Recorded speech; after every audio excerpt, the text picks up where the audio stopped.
If anyone wants to speak, please make sure that you sign in on the clipboard on that's at the front of the table. You do not have to sign in if you do not wish to speak, but that's the roster I'll use to go through public comment. We'll start here in just another minute. Okay.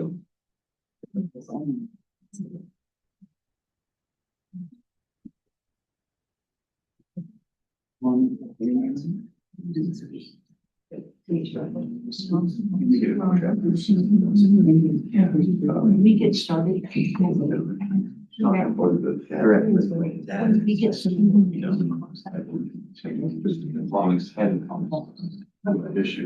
just figured voice wise. We end up with. Knock, knock, knock. Yeah. Or. Got it. Okay. Perfect.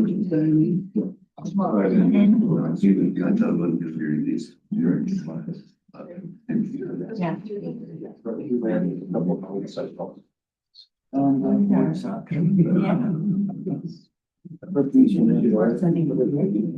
So if you remember, you used to be just, that is, would be.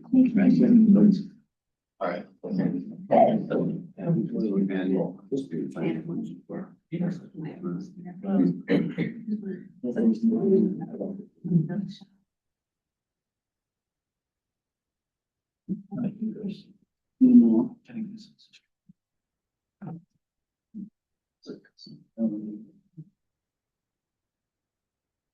All right.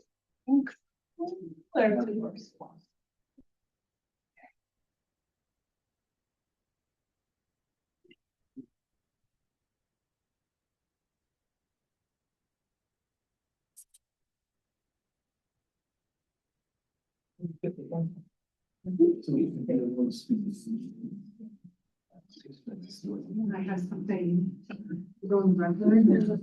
We said you have my purple token, said that it's closed. That's why.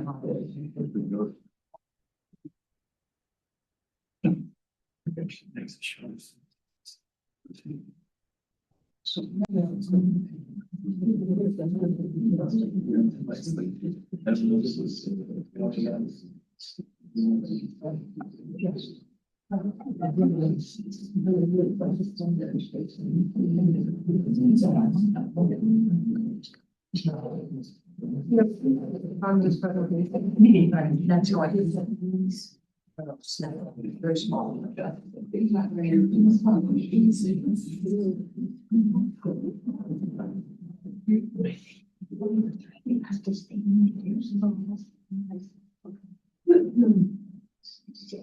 Yes.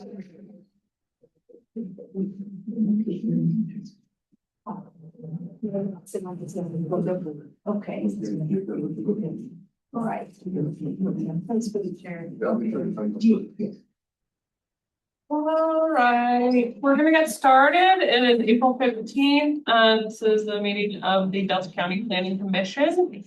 On our agenda tonight is project PLN 25-048, an application for a medium confined animal feeding operation. The way this meeting is going to work is our staff is going to give us a presentation on the application. We're going to have a chance for the applicant themselves to answer any questions and add context if they feel they need to. And then we will open it up to public comment. There's a lot of folks here. We have received all written comment has been forwarded to this planning commission. If you've submitted something in writing, you are more than welcome to speak as well. We are going to cap individuals'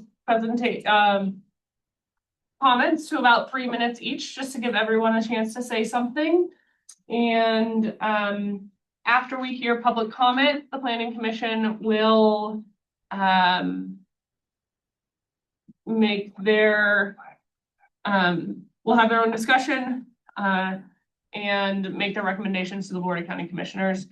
The options in front of us are to recommend to the county commissioners that they approve this project. We can recommend that they deny the project. We can recommend that they approve with added conditions. So those are kind of the three options that we will be discussing amongst ourselves. And then the final decision gets made by the Board of County Commissioners. So this is just one step in the process. If you don't feel like your concerns were heard or you will want to readdress them later, you will have one more chance as well.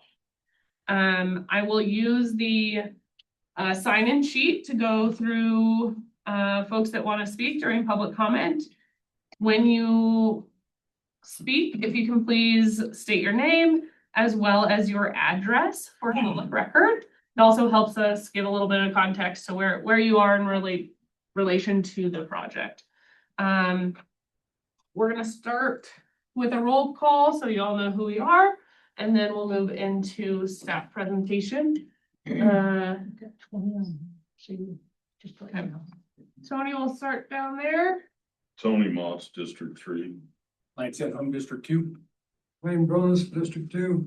David Merrick, District 3. Cindy Watson, District 1 Delta. Kate Darlington, District 3. Russ Cooper, District 2. Sean Gardner, Community Development Director. Planner 1. Kelson Hatter, Planner Tech. Everett Neal, Code Compliance. All right. Is there anyone online that we need to be aware of? Doesn't look like it. All right. Sean, take it away. Slide 1. All right, PLN 2548 Hostetler is an application by Mr. Greg Hostetler for a conditional use permit for a poultry egg laying facility with 20,000 hens, which is a medium animal feeding operation based on the number of animal units. Normally, a medium animal feeding operation is processed as a limited use permit with notice per the land use code. It is being processed as a conditional use permit due to its need of reductions to intensive agriculture setbacks as set forth in the land use code. The specific use standards for intensive agriculture are in Chapter 2, Section 4A of the land use code. The staff report that's been provided to the Planning Commission that was made available on the public agenda provides an analysis of the application according to those standards. I'll recap on each of those and mention any recommended conditions for the PC to consider along the way. Next slide. The subject property is located at 28177 North Road, Hotchkiss, Colorado. Property is approximately 121 acres with one residence, and a couple of large storage buildings. It is located in the A35 zoning district. Please note that as a correction on the staff packet on page 1, I believe it says it's in A20. So for some reason, and so that's a correction. Next slide.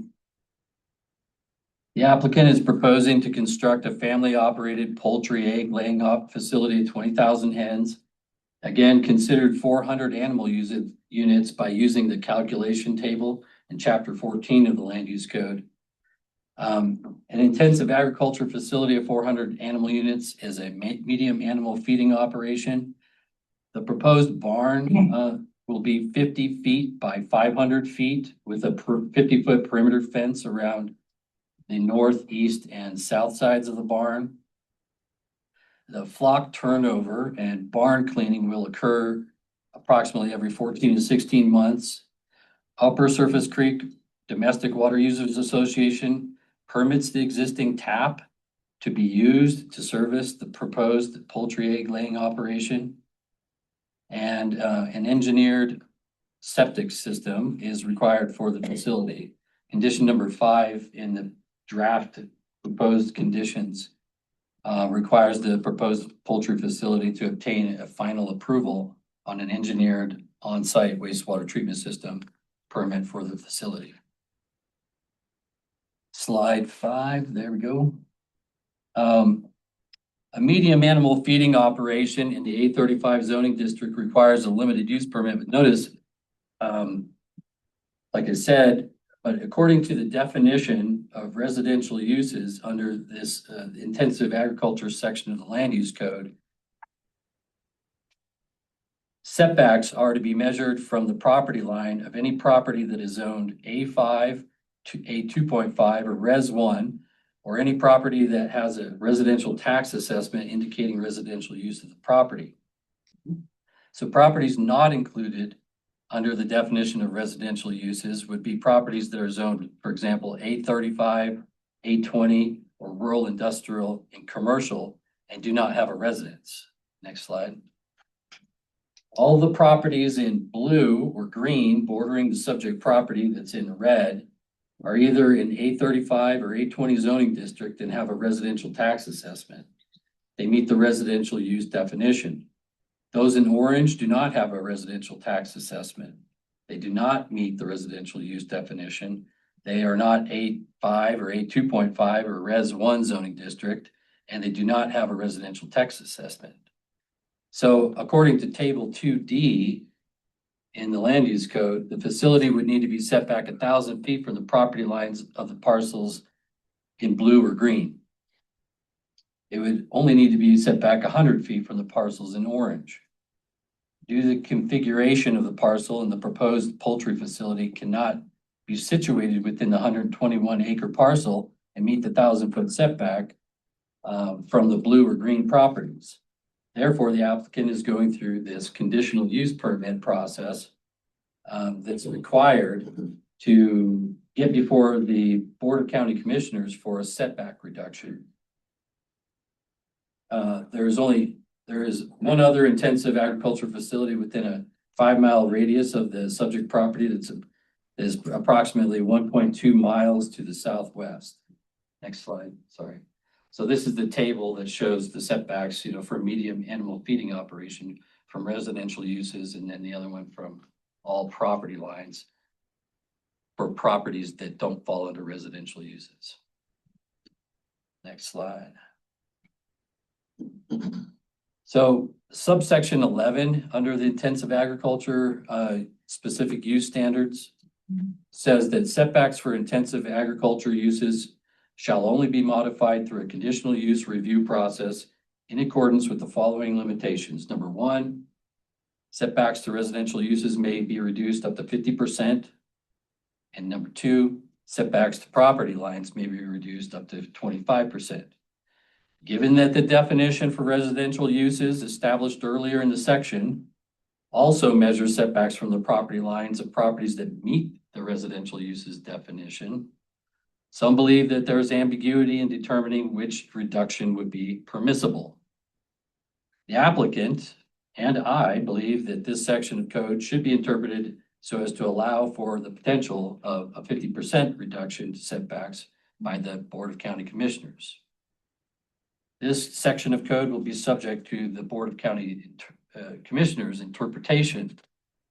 Setback reductions may only be granted by the Board of County Commissioners. They will consider the concentration of intensive agriculture facilities in the vicinity in order to evaluate the cumulative impacts of such uses on the land uses from which spacing is required. Next slide. Believing that the definition of residential uses established at the beginning of the section for intensive agriculture applies to the subsection 11 about the setback reductions, a 50% reduction from residential uses to the 1,000-foot setbacks is being sought by the applicant. The setback distance, again, for this medium animal feeding operation are shown on the applicant's site plan. This is the site plan up here. The parcel's boundaries are shown in red, and the area set back 500 feet from the parcel's boundaries are shown in yellow. The poultry barn and its fenced apron and manure stockpile area are shown within that 500-foot setback area on the site plan. In addition, radius lines in black on the site plan are showing an approximate 1,000-foot radius from the nearest residential structures. Setback distances from the two wells are also shown to well exceed the 150-foot requirement. Next slide. So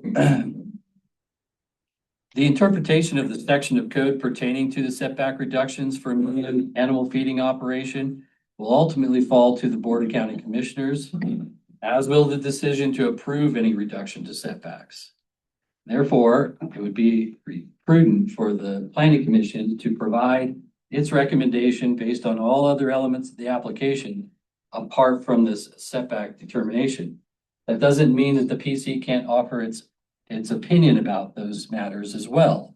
But in order for the Board of County Commissioners to have something to, a clear recommendation from the PC based on the application, apart from this determination that is exclusively for the commissioners, it's recommended that they make a determination based on all other elements of the application. Again, the PC may also separately provide an opinion of its interpretation on the setback reduction if it chooses. Okay, next slide. So now we'll get into the use-specific standards for intensive agriculture, and we'll just go through these items under that section of code. For odor management, the applicant has submitted an odor management plan. It describes several integrated strategies to minimize the generation and release of odors, which include computerized systems for monitoring the air inside the barn and its ventilation system, procedures for the proper handling and storage and land application of litter, manure, the maintenance of aerobic conditions to suppress anaerobic bacteria responsible for undesirable odors, feed control strategies to reduce nitrogen excretion, resulting in lower ammonia emissions and improved litter quality, and daily monitoring of physical inspection and corrective activities as needed. Next slide. The applicants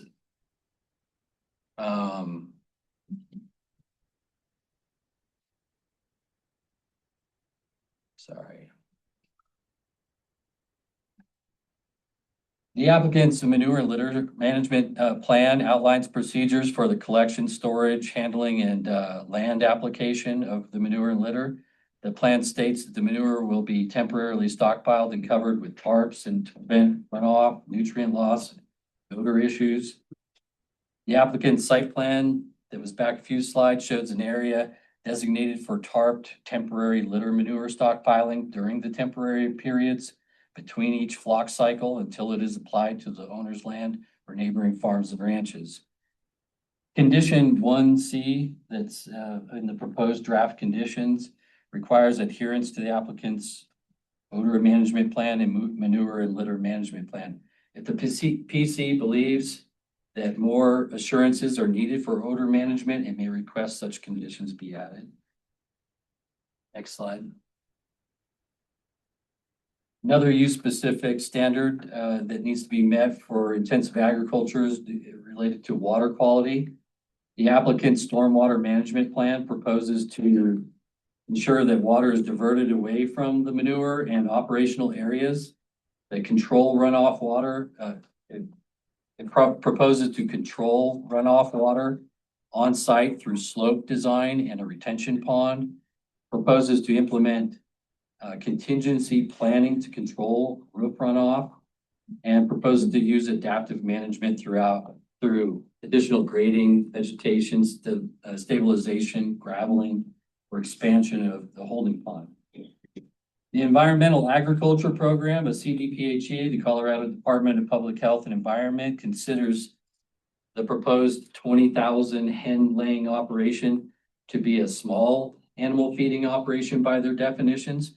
They affirmed that the proposed facility is not required to register or obtain a permit under state and federal regulations, but they do have to utilize applicable best management practices according to section 81.8 of Regulation 81, which prescribes activities, procedures, or practices necessary for the reduction of impacts on surface or groundwater.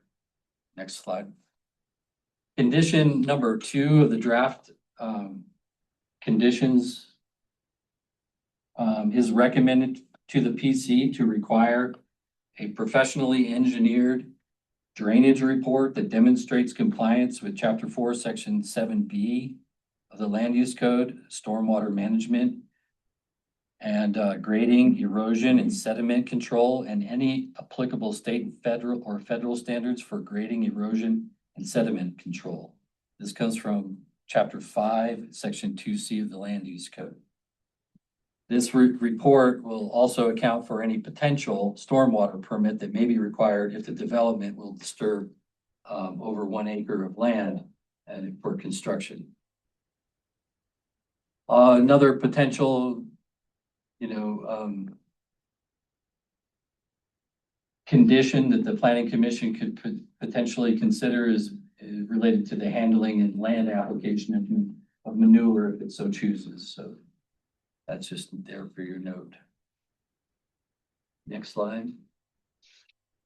Dust mitigation. The applicant's dust mitigation or management plan proposes methods to reduce, prevent, and mitigate dust from the driveway access by use of dust mitigation products like mag chloride or by occasional irrigation water. Prevent dust around the exterior barn area by use of vegetation or gravel. And proposed dust management related to the interior barn area through periodic cleaning, humidity control, and management of litter. Next slide.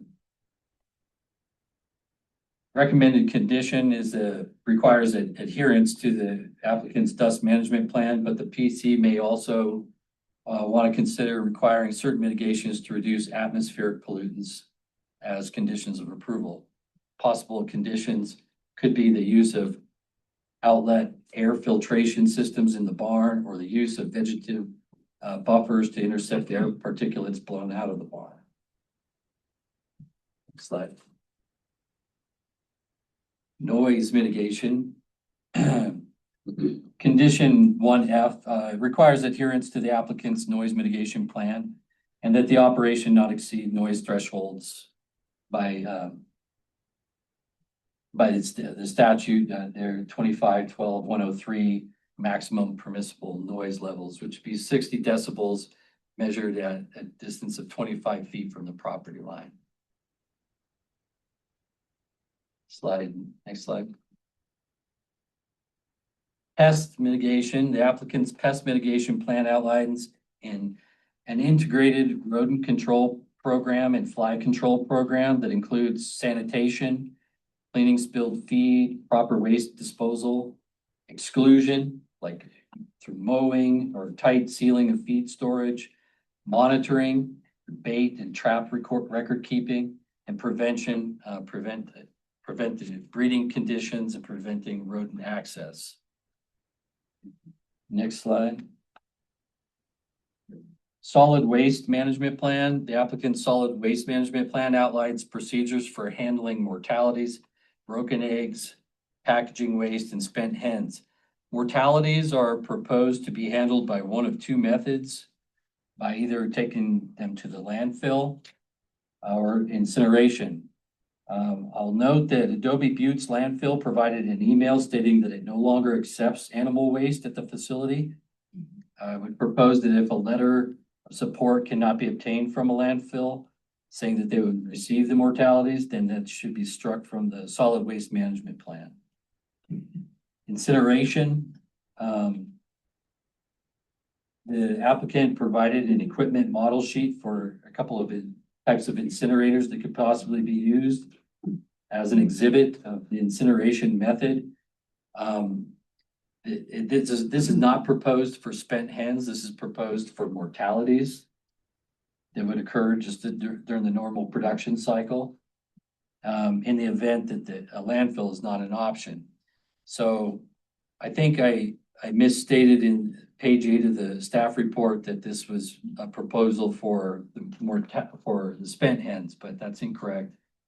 Incineration is a proposed solution for mortalities. So Just want to note that correction. It's stated in the plan that they will comply with all general waste handling and air quality expectations. A public comment brought this to light.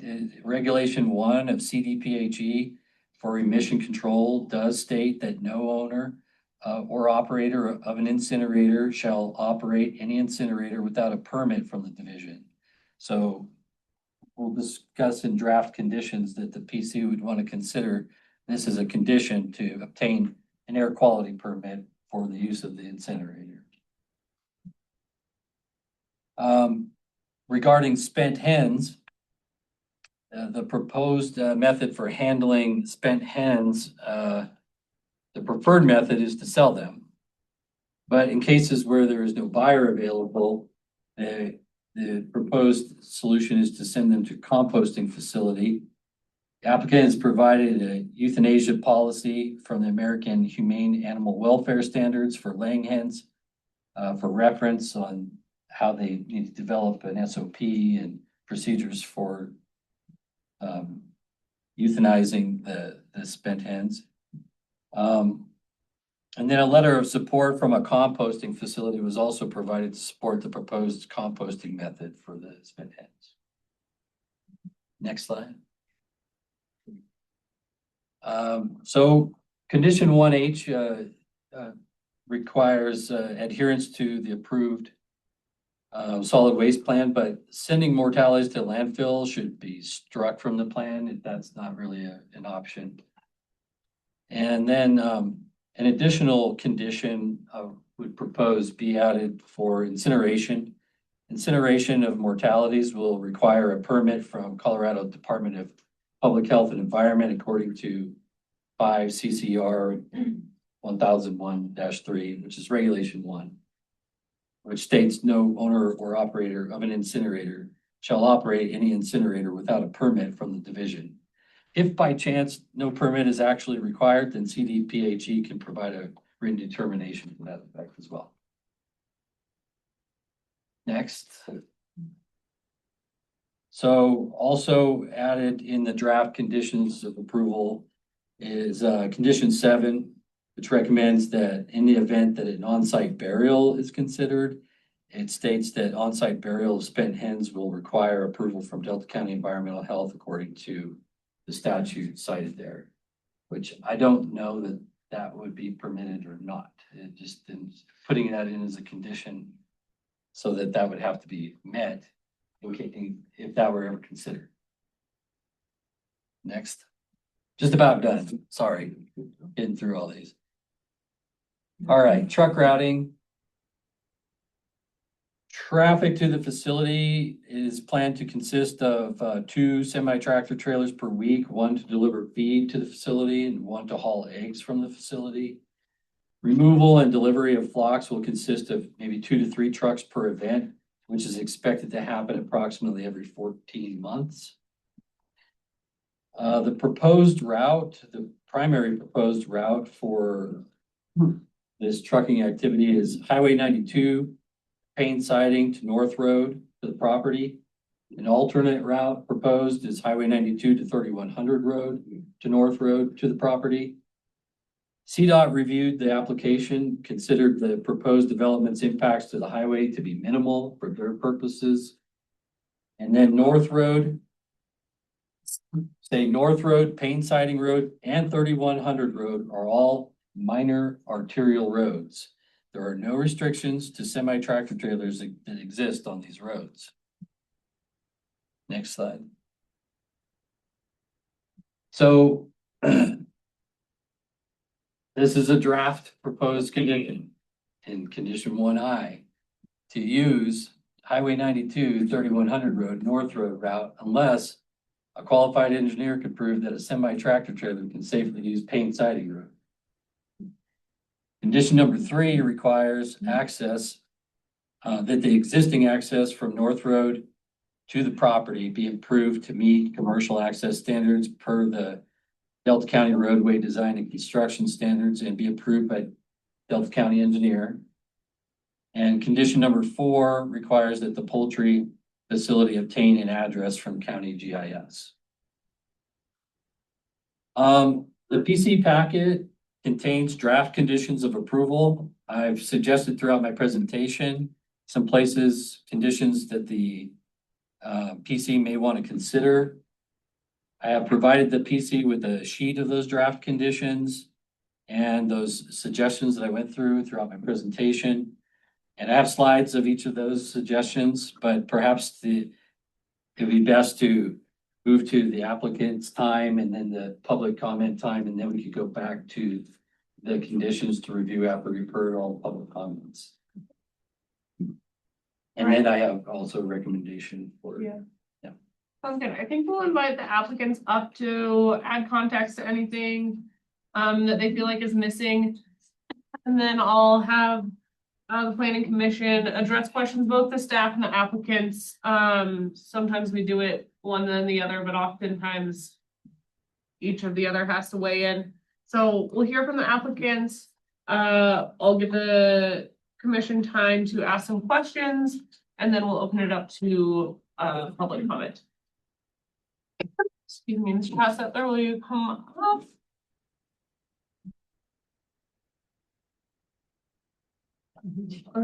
Nothing to add? No. Okay, great. We'll just work on down the line. If there's any questions of the applicant or the staff, Tony, start us off. How long have you guys owned the property? August of last year.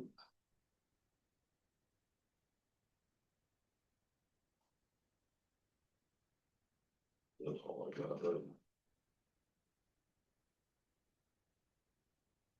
Lance.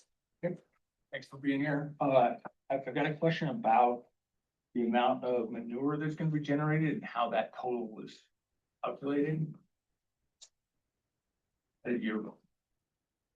I think it's 285 tons, approximately 14 months. Generated an experience in other barn. I'm sorry? That's what's the other barns in the area are producing. That what's generated that number. Okay.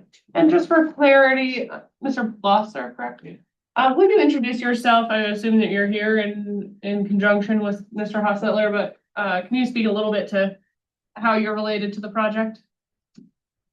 Here is a friend to giving support. Richard Blosser is my name. I'm Okay. from Fruitman Mesa Crawford. And you operate a similar barn in Crawford? Is the barn that you operate the same size roughly as this one then, or? Mine has 25,000 birds. Okay, and that, so the tonnage of manure that you're coming up with is that 285 roughly? Comparable. Mine would have more than that. I've got more birds. Right, okay. All right, I'm only asking because it seems like the numbers I've looked at would be higher, but I'm not an expert, so I'm asking. Second question. Was that? If I may comment to that, Sure. what you're seeing tonnage is moisture content. We're in a dry climate. You're not going to see that kind of weight come out of there. All right, thank you. The second question I've got regarding the ventilation. We're gonna be using fans. Was there any consideration to additional air filtration system put on that or the vegetative barriers? Yeah, I would love to plant trees, around it. Okay, you didn't put that in the application though, so is there I a didn't. reason? I did not, but Okay. I love trees. Okay, so you have to educate me a little bit. What would be the contingency plan if you lose power for a considerable amount of time? Did that impact the operation of the The barn? 55 kW generator, which is built onto the side of the barn.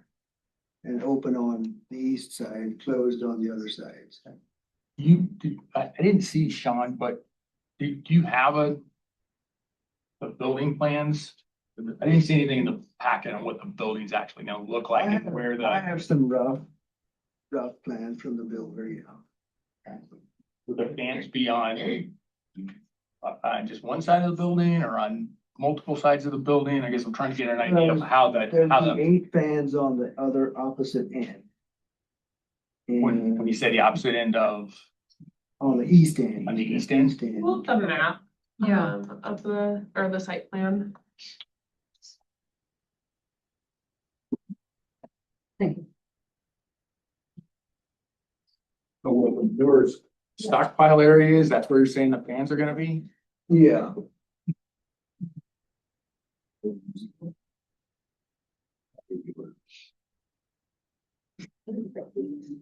That's all I have right now. Thank you.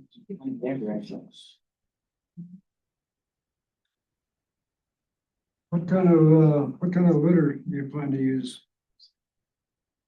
What, say that again? What kind of litter in the buildings do you plan to use? What kind of litter? Like sawdust or ground corn cobs or Oh, yeah, bedding. bedding, They use wood chips. wood chips? Wood chips or That's sawdust. that's what I use is wood chips. But, Filtration system, do you have any way, is there going to be any way to keep the feathers from being blown out of the building?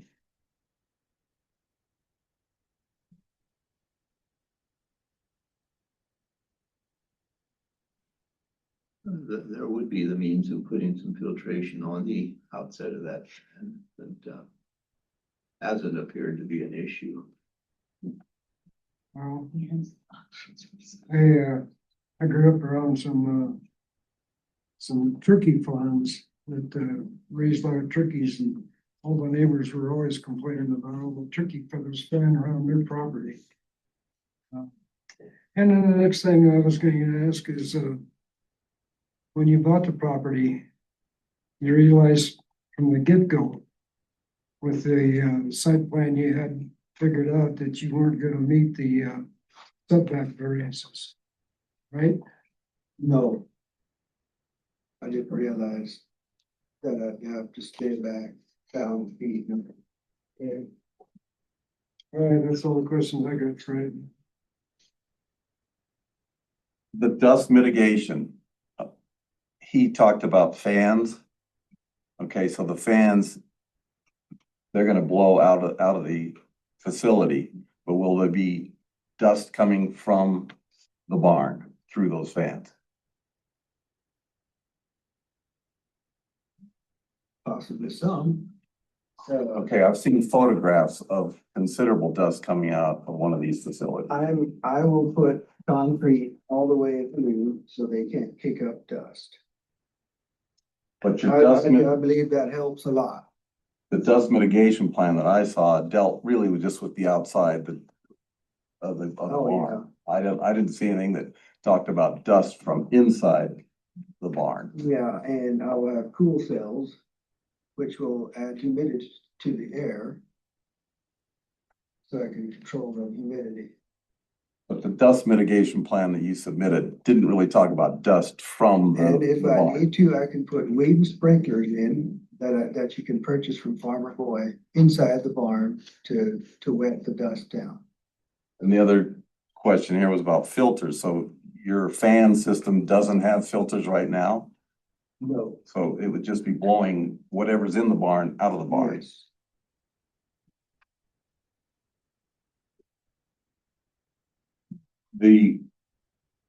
What do you believe to be your water consumption for 20,000 birds?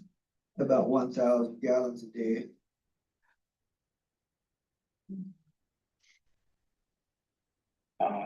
I've seen other estimates, 1,000 to 2,000, and you're thinking that did you tell the water company that that's your usage?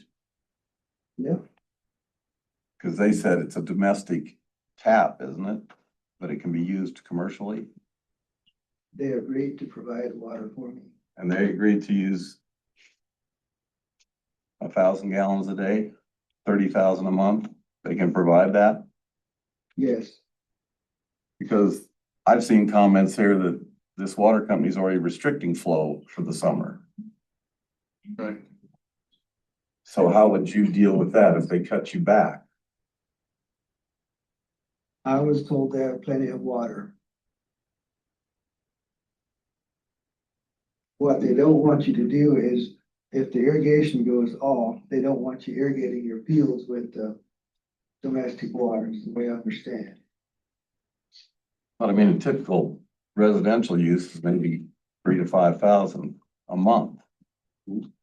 So you're talking a very significant increase there. And I just wondered if this Uncompahgre or the Upper Surface Creek was aware of that number.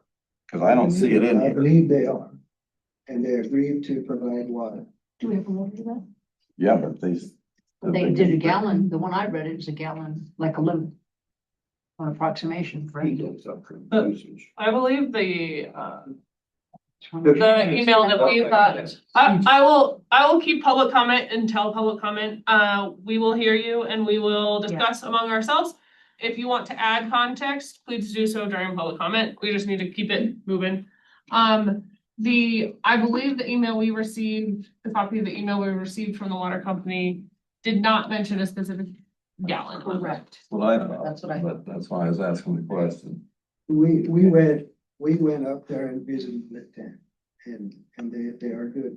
They are good with this. They are aware of how much water it takes because they have a Coon set a 20,000 bird barn, 1.2 miles from Lisbon. They supply that other Yes. facility. That other facility that's nearby, how many birds do they house? 20,000.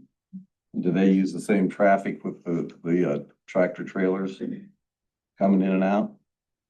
What do you mean? The same? Do they use the same amount of traffic? Oh, yeah. And what's their access for their facility? Which road do they use? Buffalo Road. That's the one that Payne siding, Yeah, he's asking you the paint siding for 3,100. which way do they go? He's right here if you want to ask him. They go up Payne Siding, North Road, then south on Buffalo Road. Buffalo Road.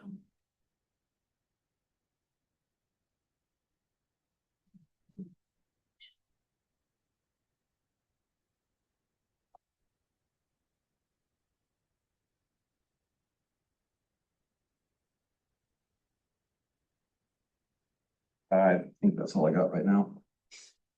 Okay, some of my questions were answered by some of the others, but I think I just have two. One is when you purchased this property, your intent was to open a processing or this facility with 20,000 hens. That's what your intent was going in when you purchased it. Yeah, Okay, and at that time you hadn't looked into the setbacks or had you? the way we understood the setbacks then was 1,000 foot. We need to stay 1,000 feet away from the house, and Okay. that's the way it had been done previously with. Okay. And just my own curiosity, has this been a business that you have been in before? I know you have a friend of yours coming tonight to support you based on a business he has, but is this a business you've actually entered into where you have more facts on this type of stuff? Or is it something you're just gathering information from possibly other facilities? I have never owned a barn before, but Okay. I'm very familiar Okay, with them. okay. Thank you for your time. Appreciate that. Thank you. Any other questions? I think I'm good. All right, I have a few things that haven't been addressed yet. One is that there is concern from your neighbors, as well as just my own concern from the industry about avian flu. It's obviously been something that's been very present in laying hen flocks in the last couple of years. This last winter, we seem to not have been too affected, but probably will again. Your plan does have some biosecurity controls involved. What are your specific plans for your facility if avian flu does become somewhat pandemic or an epidemic in the region or even nationally again? Do your biosecurity concerns specifically address that? So that's Not specifically, but the company as a whole is very aware of that and they keep tab of where the outbreaks are. Mhm. So if there is any within reasonable distance, they have you keep the birds in, limit traffic and so forth. So And it's my understanding that you'll be contracting with Fairfield. The trucking that happens, especially for feed deliveries and pickups, will those trucks be coming from, other chicken facilities? Kind of en route? I Yes, know one of the major ways that flu is spread is through, trucking. Right. any times of outbreaks or regional outbreaks, if it gets close, they'll have you disinfect tires and do added procedures. Every barn has a foot bath too, right? Right, for the driver. Inside the door, outside the door, before you enter in, you have to walk through this foot bath. Okay. There's some concern over lighting. Your plan did mention that you would be using hooded lighting with motion detectors. Does that mean that it will remain dark at night unless there is motion outside the barn? There doesn't have to be light outside at all. Okay. And this barn will have solid sides, Uh-huh. so there will be no light coming out from inside. That will also contain the dust better. Okay. So the only outlet for dust would be where those fans are outletting. Yes, and, Okay. and I'm willing to work with that if that is an issue. Justifiably, there's concern over pathogens as well as odor and dust. Just to get a sense of, when you say that those things are gonna be kept under control, while you're working in the barns, is it customary to need masks or other protective equipment, when you're working that closely? Or is it something that's kept to such a degree of control that you can go inside of those barns without protective equipment? I personally will tie my handkerchief around my nose, but I will strive to keep the air as clear as I possibly can. Okay.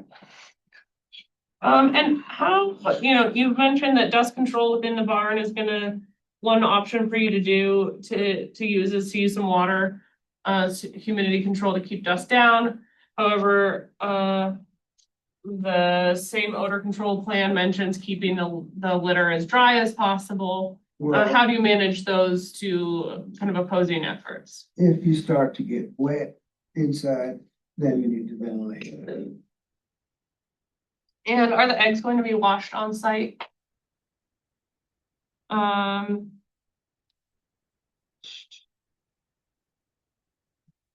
Did Delta County Road and Bridge weigh in on the traffic issue on Payne siding yet at all? They just said that the road don't have any restrictions. No restrictions and Okay. the volume of traffic is de minimis in terms of, impact.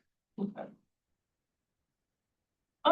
There was some concern in neighbor comments about the feed or potential future plans for a feed grinder. I assume that would need to come to the planning commission again if there's an adjustment to the conditional use permit.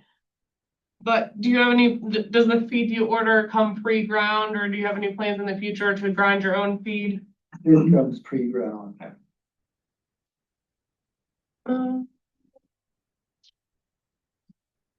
And then these are questions for staff. One is, there's some debate over, or some potential debate over the possibility of a setback reduction being the 50% or some ambiguity of whether it'd be a 25% because it's the property line. Is there anywhere on the property that this project would be feasible if it was a 25% reduction versus a 50% reduction? I don't believe so, because I think the total distance is approximately like 1,400 feet, from boundary line to boundary line. So 750, no. And then,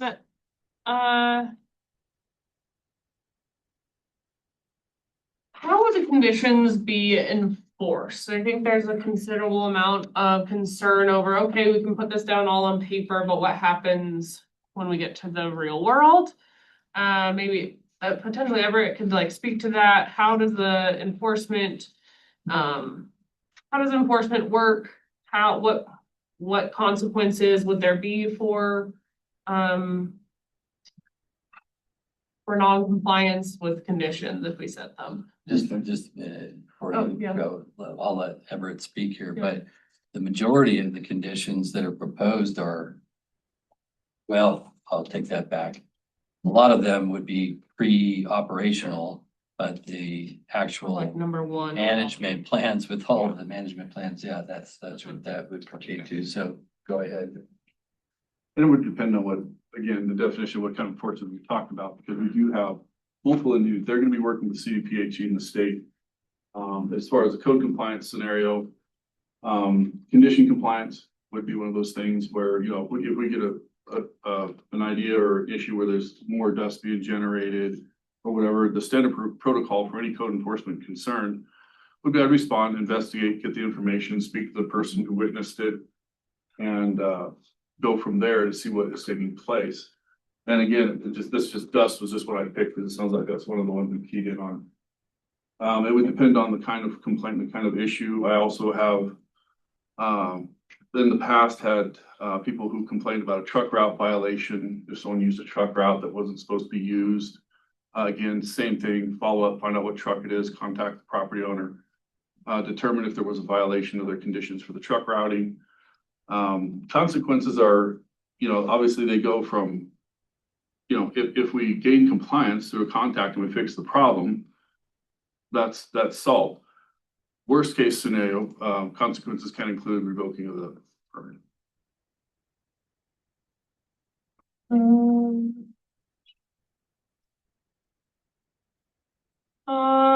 There was some concern about if a permit was granted for a medium animal feeding operation, that they would be able to scale up to the maximum number of birds allowed within that medium animal feeding operation. Even if they start with just, their plan says 20,000. Can you confirm that because their business plan says 20,000, that's what their cap would be within the conditions of the permit?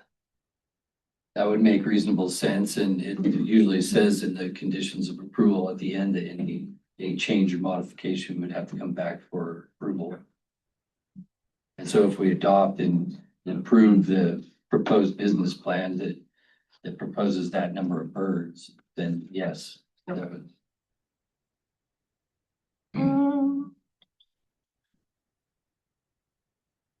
That is all the questions I have for now. Russ, do you have any? Yeah, just a couple. I know you have some future plans for exactly what the ponds will be, and I heard you're gonna do concrete under the barn. Is there any barrier protection that you're using from the concrete to the ground? Or any of the scrubbing, washing, you know, et cetera, when you do your annual 14-month clean out? Are you doing any vapor barriers or anything like that?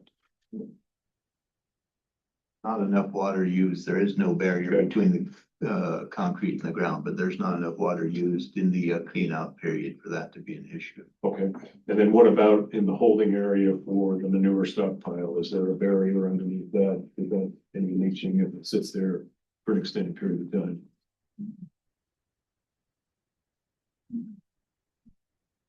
And then also, you have the pond allocated existing. Are you doing a holding pond that's going to be closer than that one, or That is existing. you're going to use that one that distance away? And is that going to be aligned, or how are you going to treat the route, your ditch or whatever you're using to funnel that water that way? Treat it.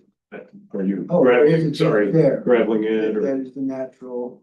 just a natural drainage right now? Yes. Not saying it can't be modified, that plan.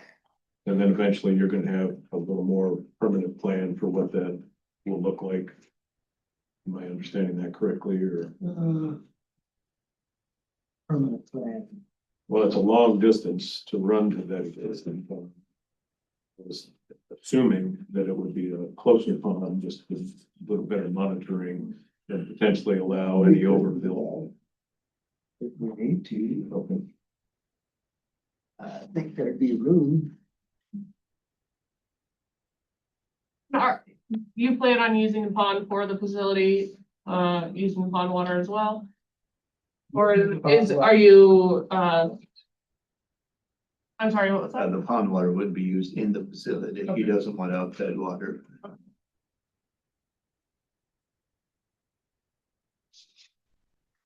Anything else, Ross? It's good for them, thank you. Okay. I've got one other. Yep. Go ahead, David. This solid waste management, what, I know there's the mortality and then there's the, when you clean out the house and get rid of all the birds every year or so. Are you gonna use Delta compost?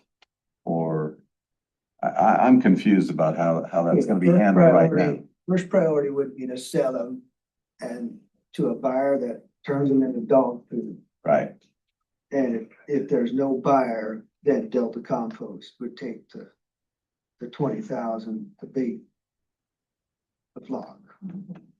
and then you have the ongoing mortality. That the daily, the ones that die daily, they would go into the incinerator. Or I could freeze them and take them to Delta Compost every so often. I guess we don't have enough information about this incinerator and what that's gonna generate. And I don't, I guess. I've seen some specs, we might use one, but.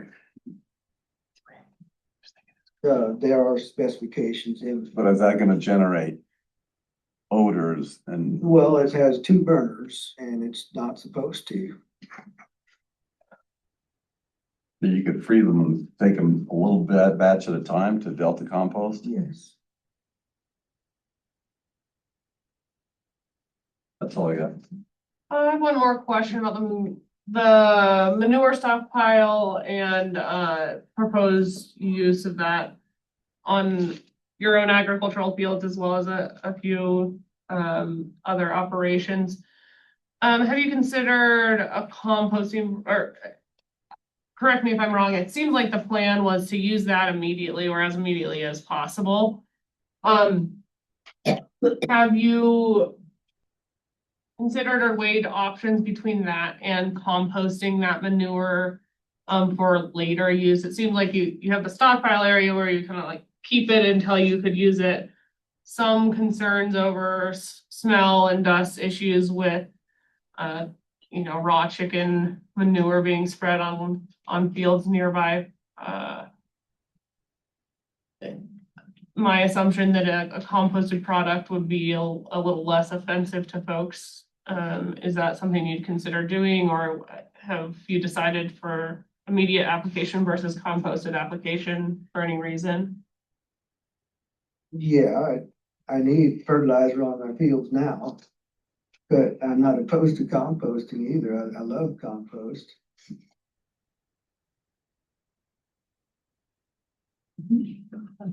All right, I think, is everyone good with questions? This might, yeah. Your dust mitigation, you mentioned vegetation, trees, obviously are gonna take a long time. Any disturbed earth around the facility is going to take a while, especially in our climate of now. You do have irrigation water. What are you looking at as far as the length of time before you're getting vegetation to help mitigate dust on the property? In the next, 12 months after I build the barn.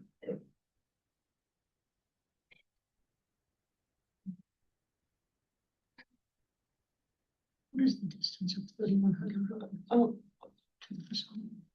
Cindy's asking what the distance from 3100 road to the facility is. Because that's easy. We're thinking about, total kind of mileage from the highway. Does anybody know? I can look it up. 2,800. From 3100 road is 3 miles. 3100 road. From What- 3100 road to his driveway is not quite 3 miles.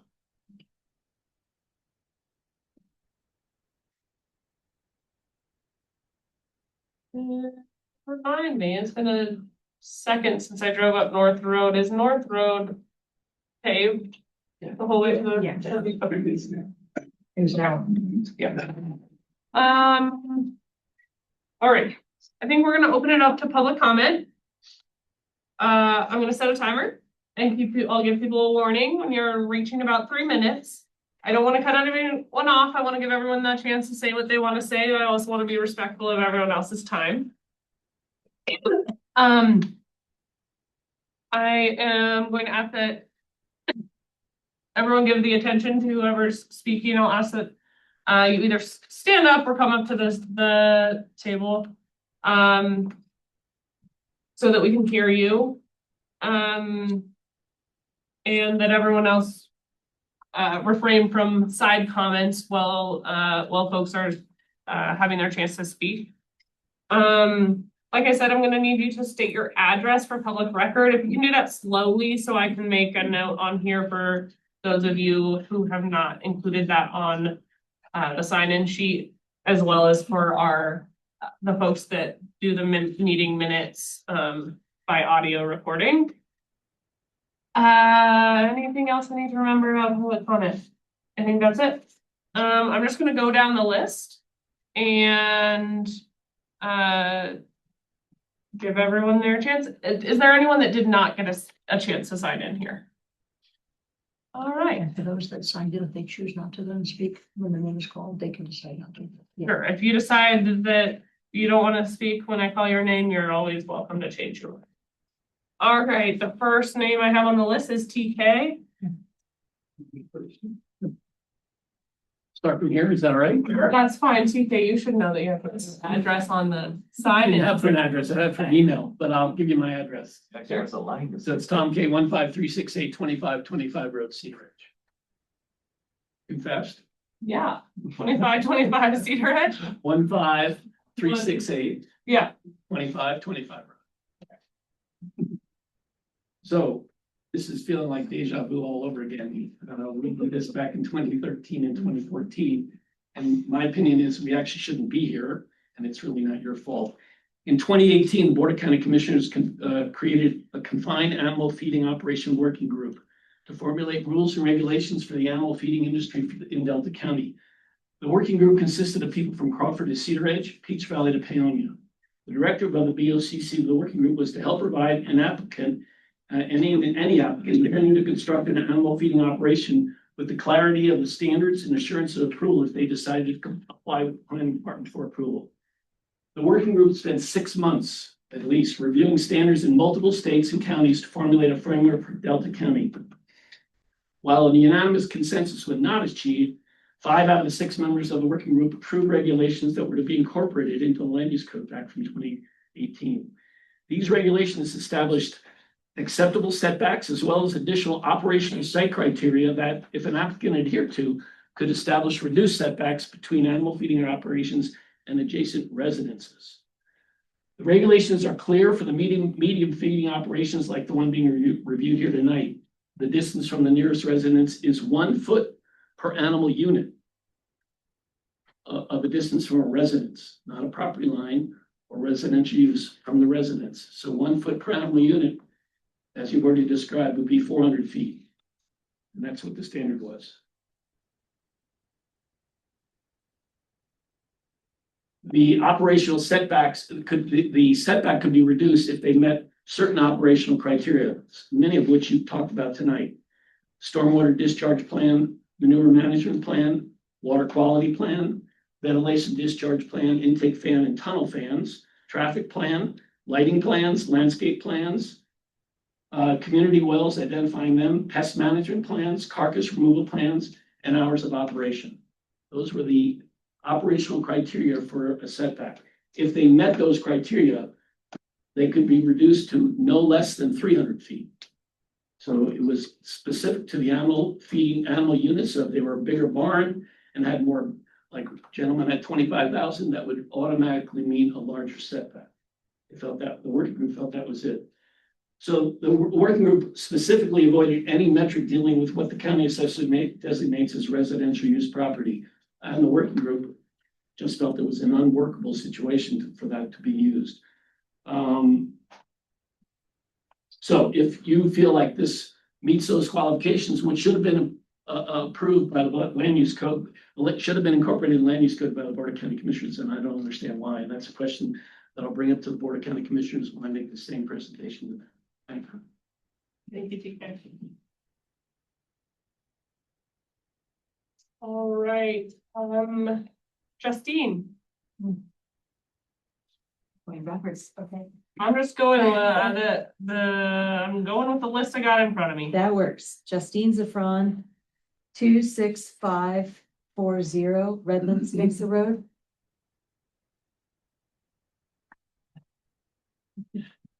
Go for it. Okay. Obviously, there's a lot of things to consider, but the point that I keep coming back to is the idea of the needs of the many versus the needs of the few. And particularly with health risks for airborne particulates. For the last 3 years, I've worked across from Edwin Hostetler's barn. I'm not here to argue for Susan Raymond and the fight that she had over that, but I am to speak from my own experience. I clean that veterinary clinic every day and am amazed at the amount of dust and debris that accumulates on every surface in that clinic. And we're the closest to the exit fans from that facility. I've also watched Dr. Raymond's health decline in the last 3 years, and she's suffering from diagnosis for compromised conditions, which health problems are often linked to the particulates that come from chicken barns, either the viruses or the bacteria. And I've also seen the photos of the dust plumes and stuff coming not only from the barns, but I've personally watched the dust from the spreading of manure. So I would like to know about follow-up air sampling. This is not a new operation. There are other operations in the county, and certainly Hostetler's been in operation the longest. So was there any follow-up on air sampling now that they're in operation and well-established to correlate to what was proposed at this stage in the development? You know, they say there won't be a problem. Do we have data to prove that the air quality is within the parameters spoken of during the permitting process? And I'm not convinced that we have that data. And I think that we should get it just to have an informed opinion about this. And then my last point is that this proposed variance to me seems grossly inadequate for mitigating the dust and the particulates that would come from this. Thank you. Thank you for Thank your you. Phil? My name's Phil E. Gidi, E-G-I-D-I. I live at 27921 North Road. I'm an adjoining property owner. Been there 39 years. My questions really are to you guys about the due diligence. I'm hearing mixed messages on whether they came to you ahead of time, to the planning commission at all, or did they have a lawyer look at the, you know, I'm hearing $1 million mistake over these setbacks. I feel sorry for them.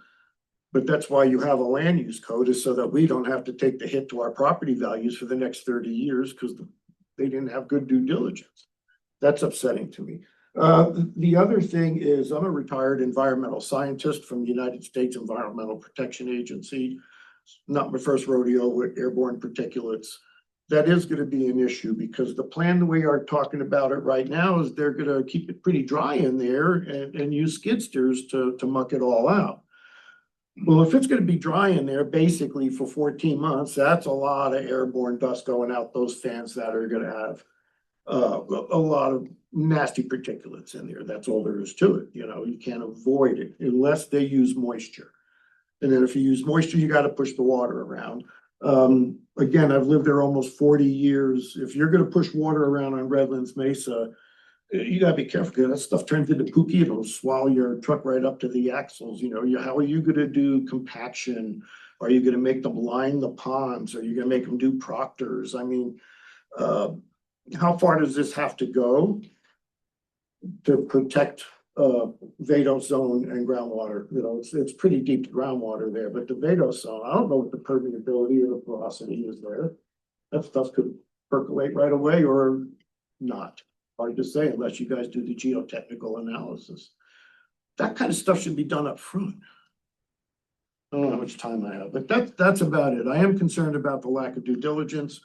If they had bad advice, if there was no legal, because everybody's in a pickle here now, and that's a shame. over the 40 years, the quality of my life has gone up from having ag up there. Across the street from me, when we first bought it, was just an open field, would have deer and elk in there. Then Marvin White fenced it, put in the elk, put in the bison. Then Dave bought it, and now I have the bison across there. I mean, that's improved my view and improved my quality of life. But I don't have particulate matter coming from their place either, or flies even. So it depends on how you manage it, but I'm very concerned that this, especially if you're gonna reduce the setbacks and then put in an incinerator, yeah, that doesn't sound right. I'm concerned about trying to square peg and round hole this thing. Thank you. Thank you, Phil. Terry?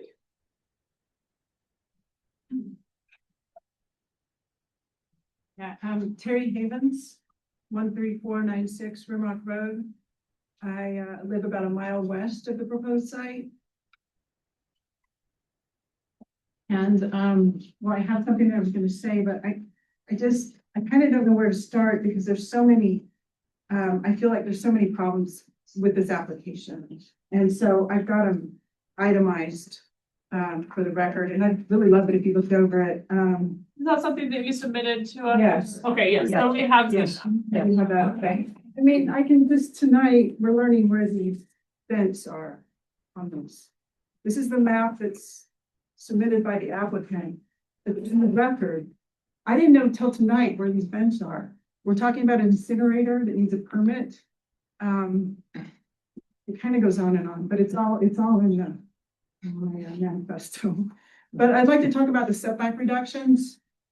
The 50 versus 25, because this kind of hinges on that. And the director said at the beginning, he believed the interpretation was 50%. And I looked through your staff report. I don't see any record of how you came to that conclusion. So it's kind of hard to understand how you can make such a excessive reduction without an explanation. And I'd also like to say, the setback reduction relies on cumulative impact. Has there been anything submitted for cumulative impact? It has been said that there's another facility, a mile, 1.2 miles, southeast of this facility? West, thank you. I believe they're sharing the same fields for waste. Are there any studies on groundwater, on what's on the accumulation of the waste on these fields? I mean, this setback relies on this study, and it's nothing, it's nowhere in your staff report. So I'm asking that you deny this application, not to slow it down, not to add conditions to deny it. This decision is being framed as if you can recommend approval and deal with setbacks later. But without a setback reduction, there is no project, it cannot be built. You cannot recommend approval of something that cannot legally proceed. The commission owes the board a complete answer, not a partial one. Just to sum it up, there's a staff report, February 19th, from the environmental health director identifying serious unresolved concerns about drainage and runoff from this operation. Potential risks to our surface water and wells. Has that been addressed at all? That's in the staff report. I didn't see any response. I will make a note to look at what you're talking about, and we'll revisit that in our discussion. Okay. I just feel like there's so many things like this that are not resolved. I just don't see how you can approve something like this. It's going to affect so many people without that. So just to summarize, this application is asking you to approve a use that does not meet setbacks, a reduction that has not been justified, impacts that have not been analyzed, and environmental risks identified by your own staff that remain unresolved.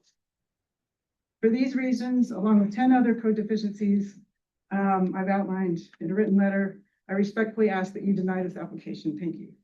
Thank you, Terry. Thank you. All right, Hannah. I'm Hannah. I live just north of the pond there. Let's see. I've Can you state your address for the record? 28506 Redlands Mesa Road. And since you're a little bit in the back there, would you be so kind as just to talk a little louder than you normally feel comfortable? Sure. Thank you.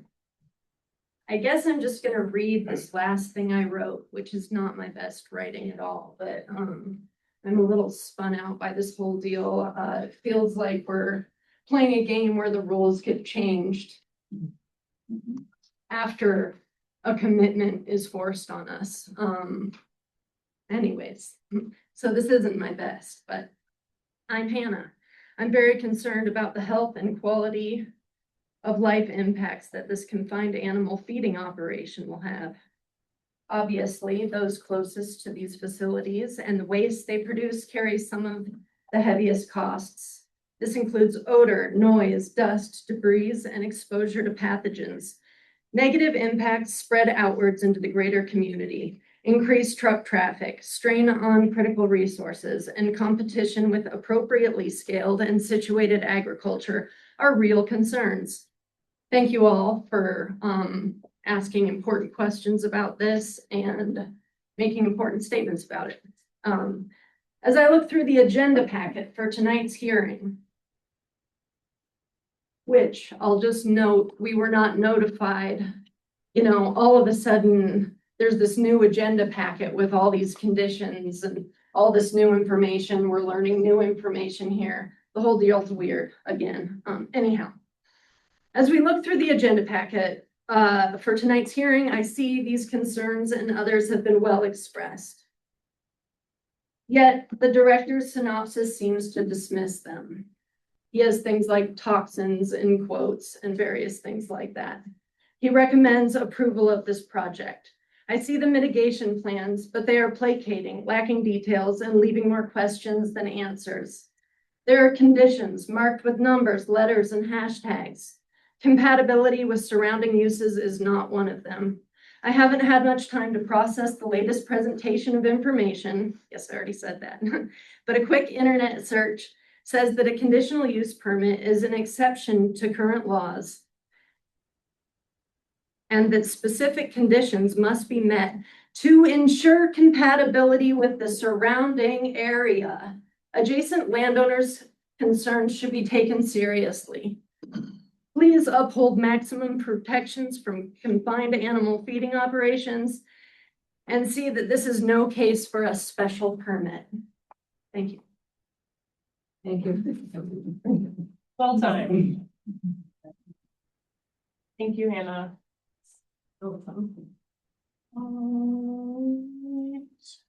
Fred Paulson. Hi, Fred Paulson, PAULSEN 13195.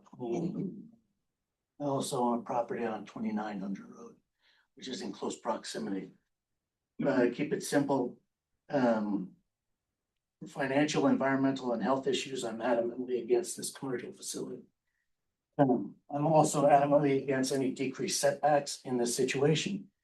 Delta County has land use code for a reason, and it needs to be adhered to for greater benefit of Delta County citizens. Changes to the land use code or continued change is setting a precedent. This is extremely difficult to amend in the future. And just to reiterate, the landfill doesn't even want these birds. Thank you. Brad. Nomi. Excuse me. Nomi Gray. I'm gonna come sit down. Don't start my timer. 9587 Redlands Mesa Road. Just make sure you speak loud enough for everybody here. Yeah. I'm gonna talk loud, but I've gotta sit. Okay. I've lived on my place for almost 54 years and I'm very concerned about adding this operation to my neighborhood.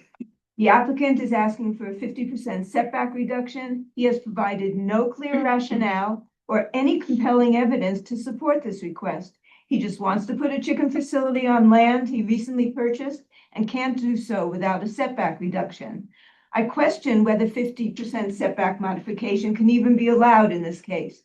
The code states, 1, setbacks to residential uses may be reduced by up to 50%, and 2, setbacks to property lines may be reduced by up to 25%. This code section is ambiguous, but the code provides clear direction for resolving such ambiguity. It states, quote, whenever any provision of this code or any provision of any other law, rule, contract, resolution, ordinance, or regulation of the county, state, or federal government contains certain standards covering the same subject matter, the interpretation that gives effect to all of the applicable laws controls. Generally, that means that the more restrictive requirements or higher standards control the decision, unquote. Applying that rule, the 25% limitation should control, not the 50% being requested. Therefore, the applicant's request is not only unsupported, it shouldn't even be eligible for consideration. Currently, there's only one chicken facility of a similar scale on Redlands Mesa. This operation was sited deeply embedded in a large ranch so that it impacted very few neighbors. It received little or no opposition when it was proposed because of this big difference. This proposal, however, is located on a much smaller parcel and has the potential to affect many more small farms and homes. A majority of neighbors, many of whom have lived here for more than 40 years, are in opposition. They should not be ignored in favor of the applicant's request.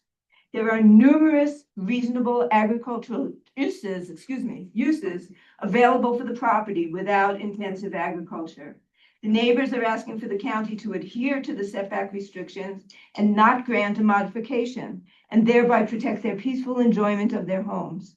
The folks who live in the neighborhood should be considered the best judge of compatibility. Please listen to their concerns and consider them carefully.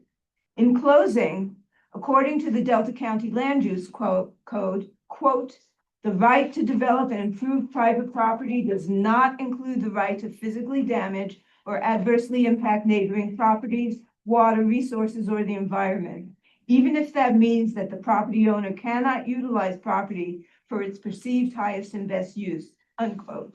It's also the stated purpose of that code to, quote, promote the health, safety, and general welfare of the residents of Delta County and to protect the character of existing rural communities and neighborhoods in Delta County, unquote. Denial of this request will uphold all of these purposes that are in your code. Please deny the request. Thank you. Thank you.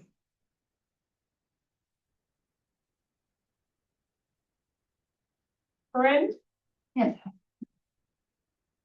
I'm gonna sit down too. Sure. I'm nearly 80 years old and I've lived here since I was 34.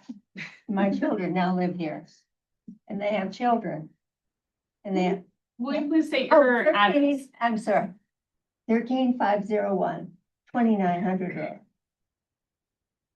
So my farm is a quarter mile away from that property as the bird flies.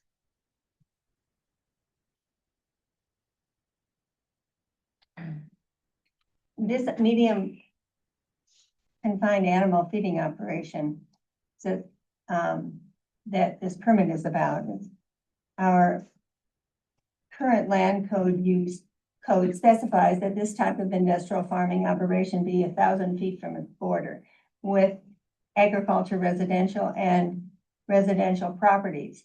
The MAFO is being proposed for a property that is bounded by 10 residential properties, 2 agriculture residential properties, and 1 property that's also owned by the applicant.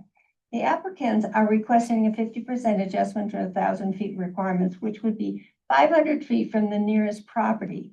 The land use code specifies that an allowance of 25% is allowable, which would be 750 feet should the county choose to grant it for this type of a factory operation within residential and agriculture neighborhood.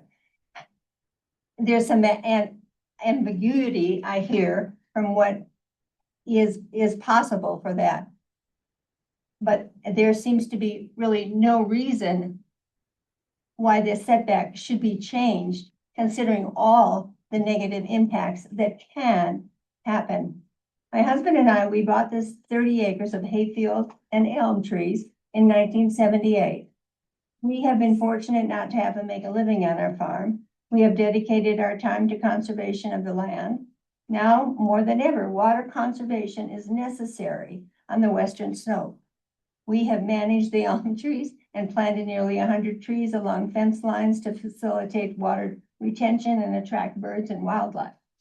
This past year, we have put in a water conservation system of swales and slot ponds to keep the irrigation water and the rainwater on our property. I've subdivided 2 pieces of property off my property, so I now have 20 acres.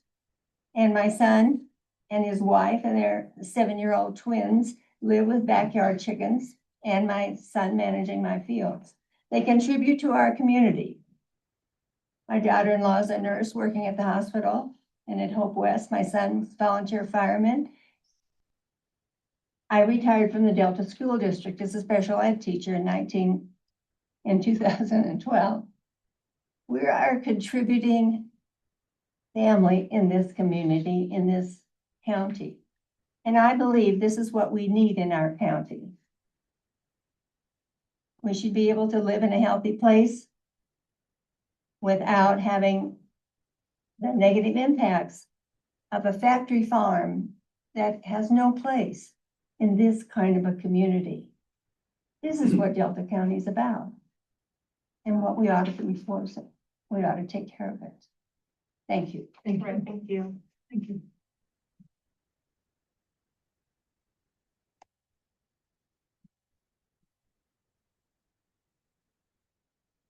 Chris Holder?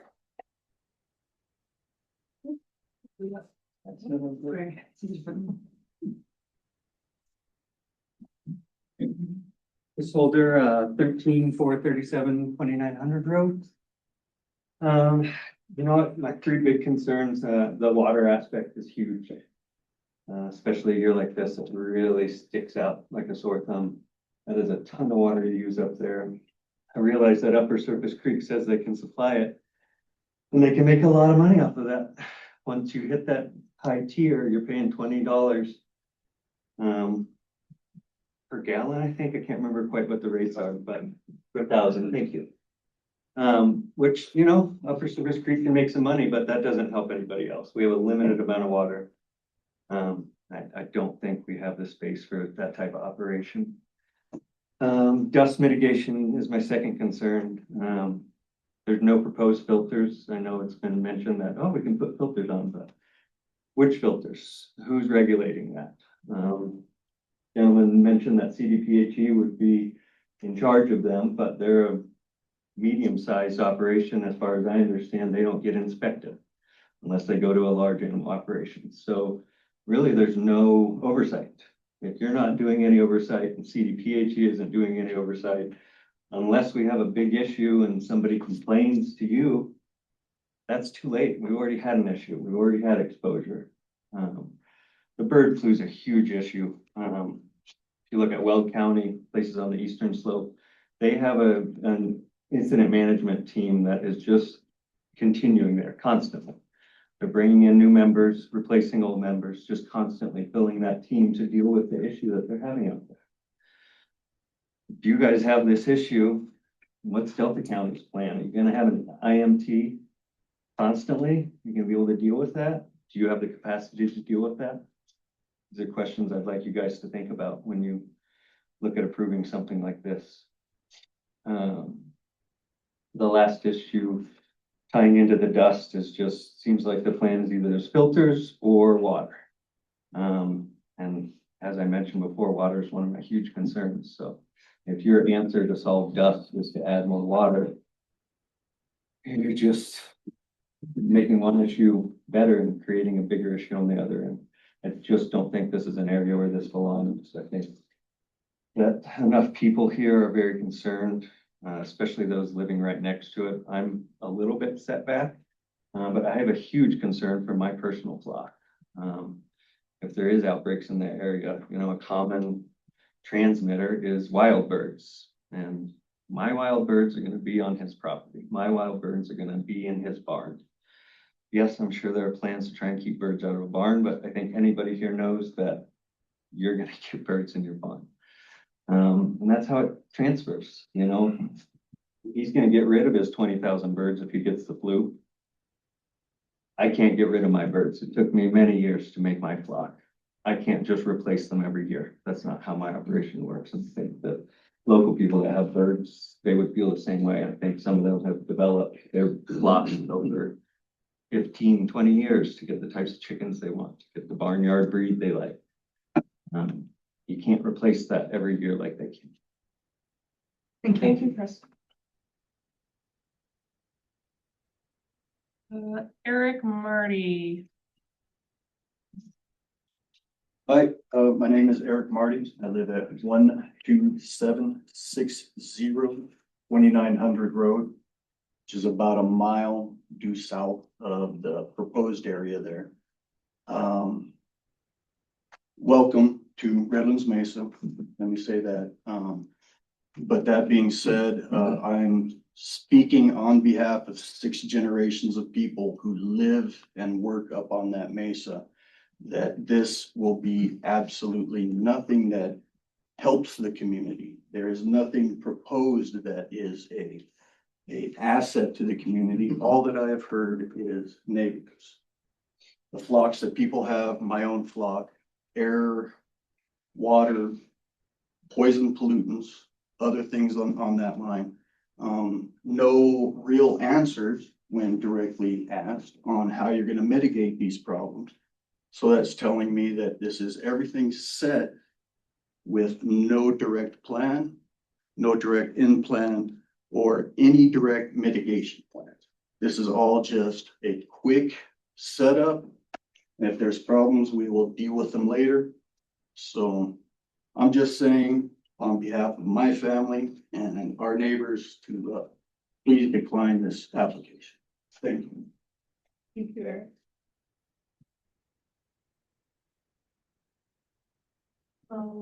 Brian and Karen Brady. My name's Karen Brady, and I live at 28503 North Road. We are the property directly south of we're adjacent. Probably the one that we are the closest to the facility, under 1,000 feet from my house. I want to revisit what TK was saying. He was proposing that in 2018, there was a committee or a group of people that analyzed this, and he didn't know why the Board of Commissioners did not take that into consideration for the land use codes. My point is they didn't. So they did set setback requirements to protect the property owners, all property owners, because of the adverse effects of intensive agriculture. We've been on our property for 28 years. My mother-in-law has been up there longer than that. We're not new to this community, and we are not against ag. My husband works in ag. The setbacks are defined from the property line. I don't agree that there's ambiguity about which condition can be met with that. It says 25% from a property line. Granting a conditional waiver to a new property owner who purchased the property and now is asking the rest of us to bear the brunt of the fact that he did not understand the land use codes is unacceptable. It's not fair, and it shouldn't be honored.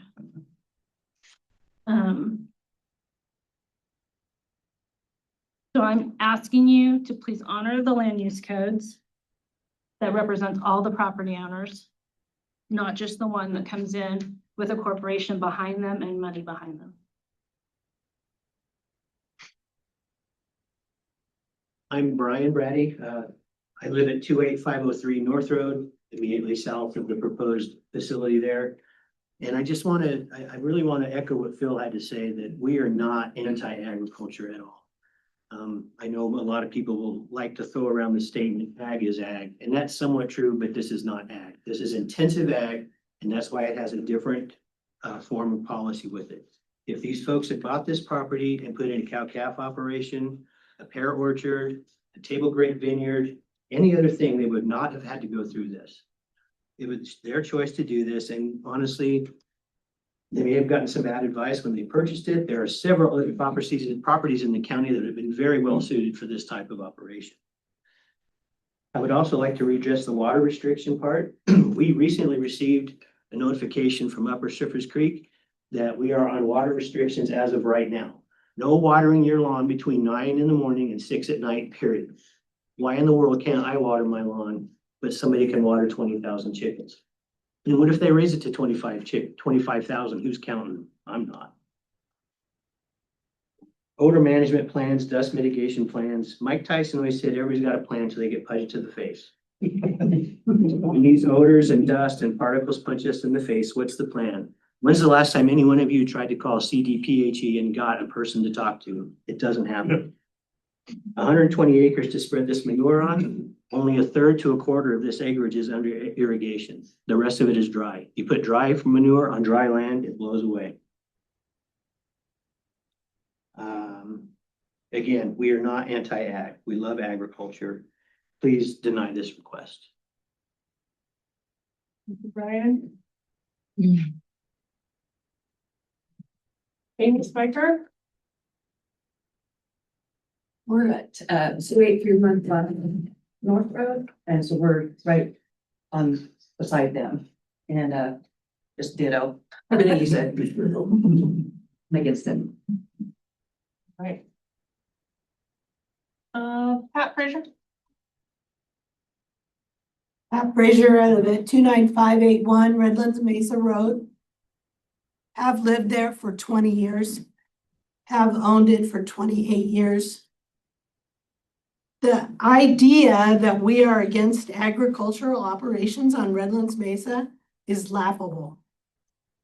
Most of Redlands Mesa is agriculture in practice, including my own farm, which is a biodynamic organic farm.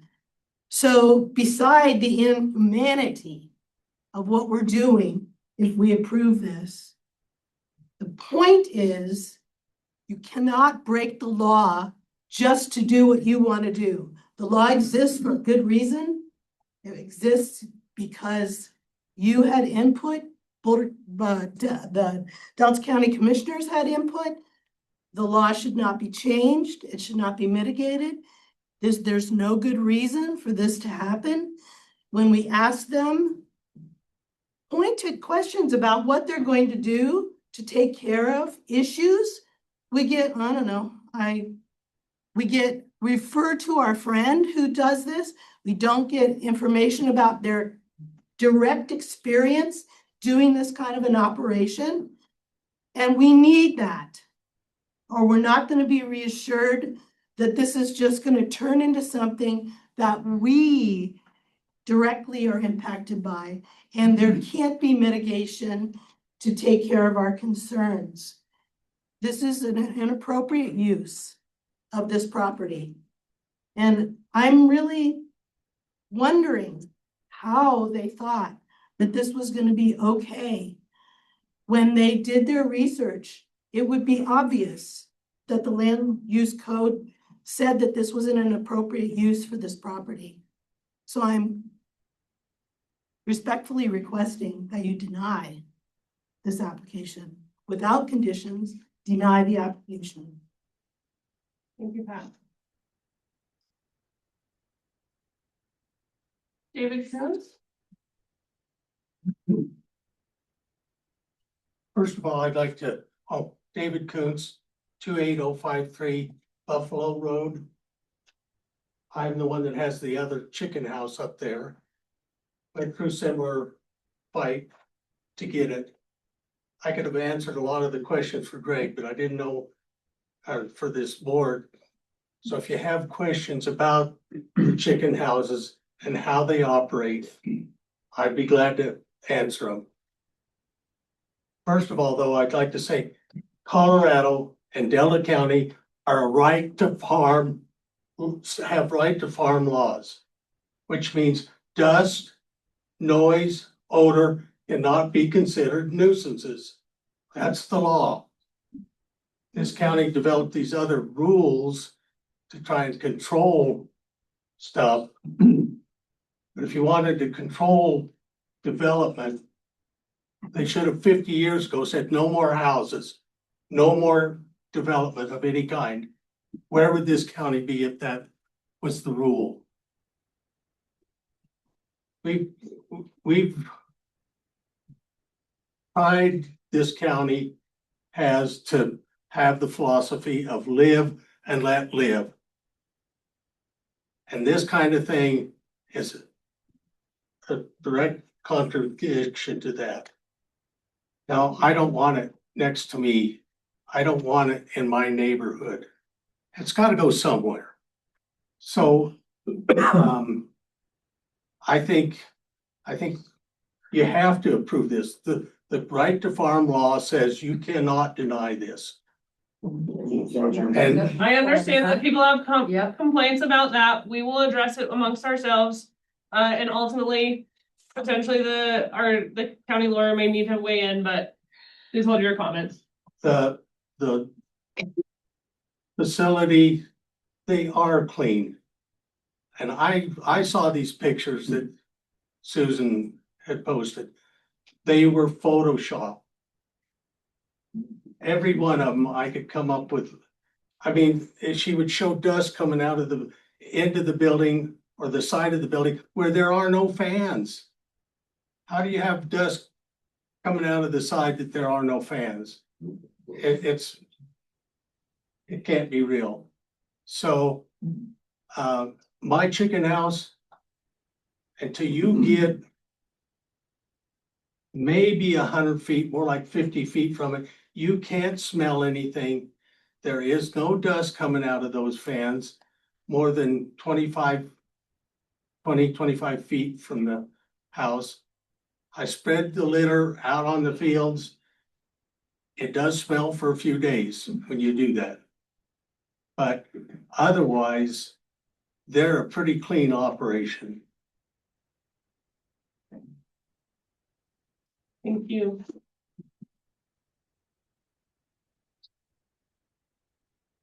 Let me open it up for clarification. Dave Whittlesey. So I'm Dave Whittlesey. I have the Buffalo Ranch Bill was talking about. I was on that confined animal feeding operation committee. I spent 6 months, once a week. We tried to come to some agreements. 5 of us agreed. We had one person would never agree. So I concur with everything TK had to say about that committee. I live 1,000 feet from David's house. We have had no problems. We've had no dust issues, no feather issues, no smell, no nothing, no noise, nothing. That's our lived experience for 8 years. So I understand people are fearful and concerned. I think you're overstating what the actual issues are. I don't think you're gonna deal with any of this. I don't think it's gonna happen.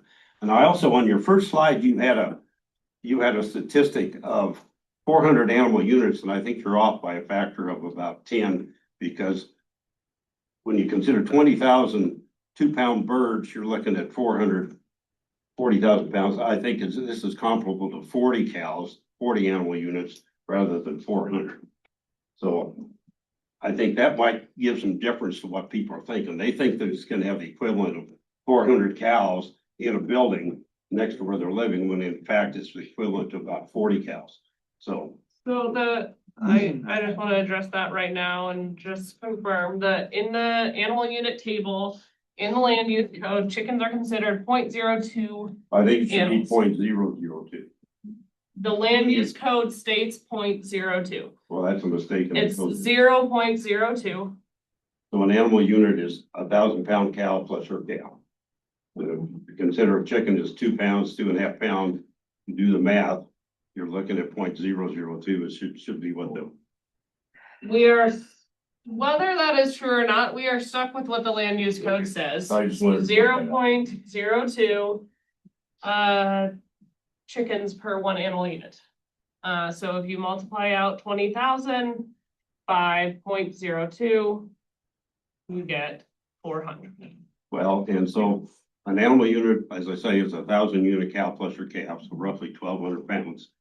And a chicken is roughly 2 pounds. The Greg says up to 4 I think pounds. it's closer to 4 pounds. Yeah, so if you do the math, that statistic is wrong.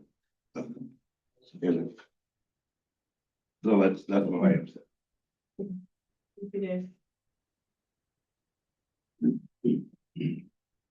Stan? Yes, okay.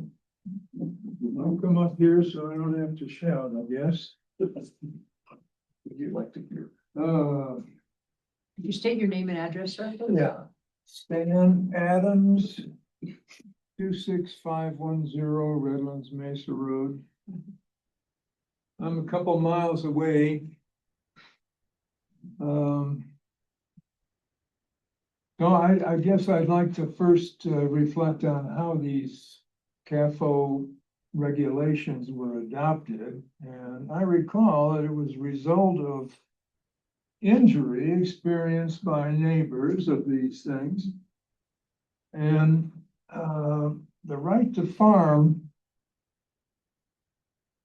I totally am behind that, but this ain't farming. This is industry. This is, yeah, I don't know. It's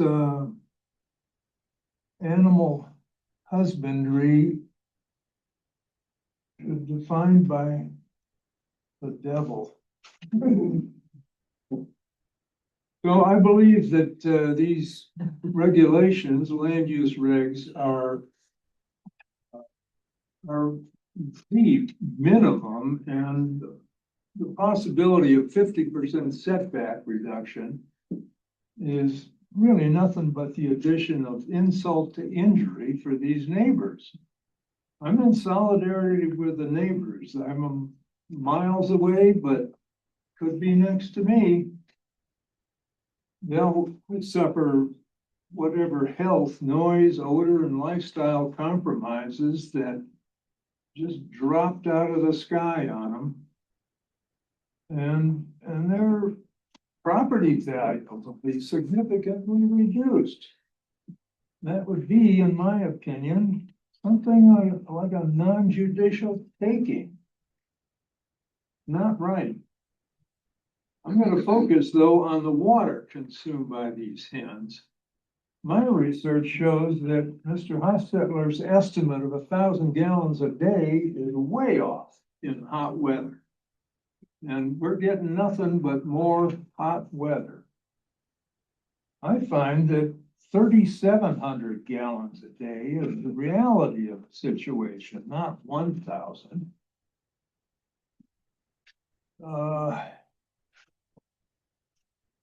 So if this is approved in this age of drought that science and common sense tells us will not reverse anytime soon, if it's approved, I'm afraid that Mr. Hostetler will have been given approval to consume as much as 110,000 gallons a month in hot weather.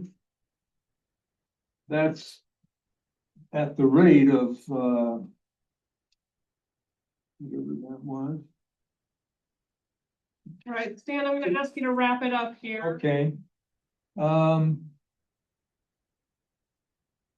So that kind of gallonage is the equivalent of 30 households at the minimum upper surface creek water rate, or 60 households who are trying to conserve. And the problem I see with water is that the other shareholders of this domestic water are going to carry the weight of making all this human drinking water they're going to feed to their chickens. This treating is expensive. The company had to borrow $800,000 or $900,000 in the last annual meeting report, because these filters, membrane, charcoal stuff, have to be replaced periodically. So the equivalent of 30 or 60 households of additional water running through there is going to shorten the time, the duty cycle of these filters. And so the rest of the customers are left subsidizing these things. Also, it'll hurry the day every summer when our water will become what I think is fair to say is swamp water. All right, Stan, you're Okay, half over. okay, sorry. That's enough. Thank you for your input. Thank you.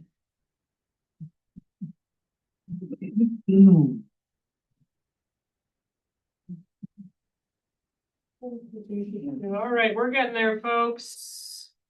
Michael Price. Right here, Michael Price, 26559 Redlands Mesa Road. I think the 1,000-foot setback is important, because one thing they're saying, they will spread manure, you can spread that to the edge of the property. So we're talking edge of the property, that manure, in dry weather, windy weather, it's going to be blowing that in debris all over the place. I think that the main people that should, I think it should take like 100% of the neighbors, the surrounding neighbors, to approve any kind of variance. Otherwise, I think you should stick to the 2,000-foot setback. Thank you. I'm opposed to the chicken facility. Michael. Liz. I'm gonna go ahead and come on up. Sorry. Thanks. My name is Liz Heydrich. I live at 41333 D Road in Crawford, Colorado.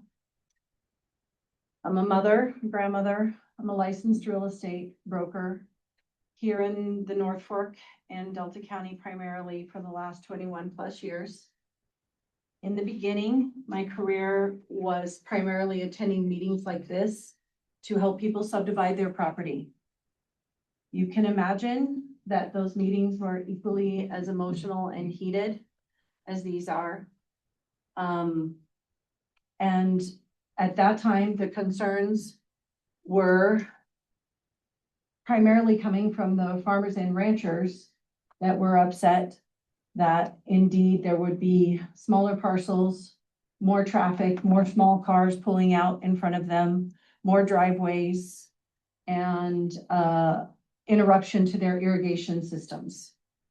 All valid concerns. And I was seen as a vehicle of change, moving the bar forward from what had been primarily an agricultural community with larger ranches from when I first came here 47 years ago when I was 10 years old. I truly believe that the reason why I'm here to speak today is to the concerns of the people that are the neighbors, because one of their concerns is their property value and their quality of life. I sat in on many of the meetings and attended a lot of the meetings as it related to specifically the Fruitland Mesa area and Black Canyon Road, where there are multiple chicken facilities currently operating. Many of those neighbors were really upset and had talked about moving and their property values. I've done extensive research of the market, both using public records and the current MLS system.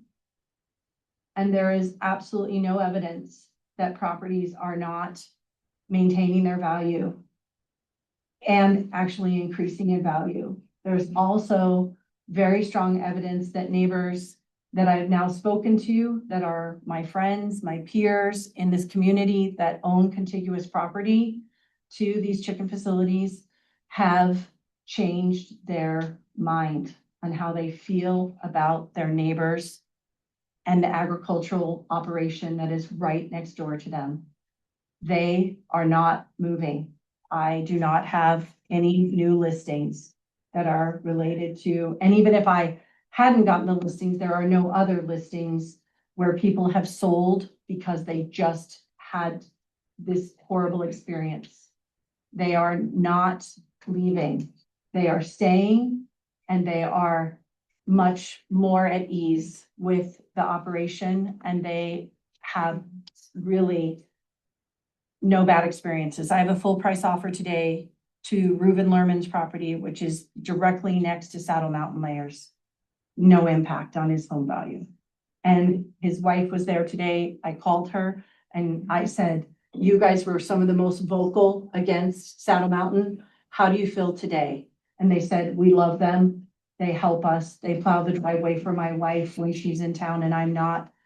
And they're great neighbors. I think if you give these folks an opportunity, you'll find them to be earnest and honest, and they will listen to their neighbors and they will address their concerns. They truly will. Everybody can scoff and laugh.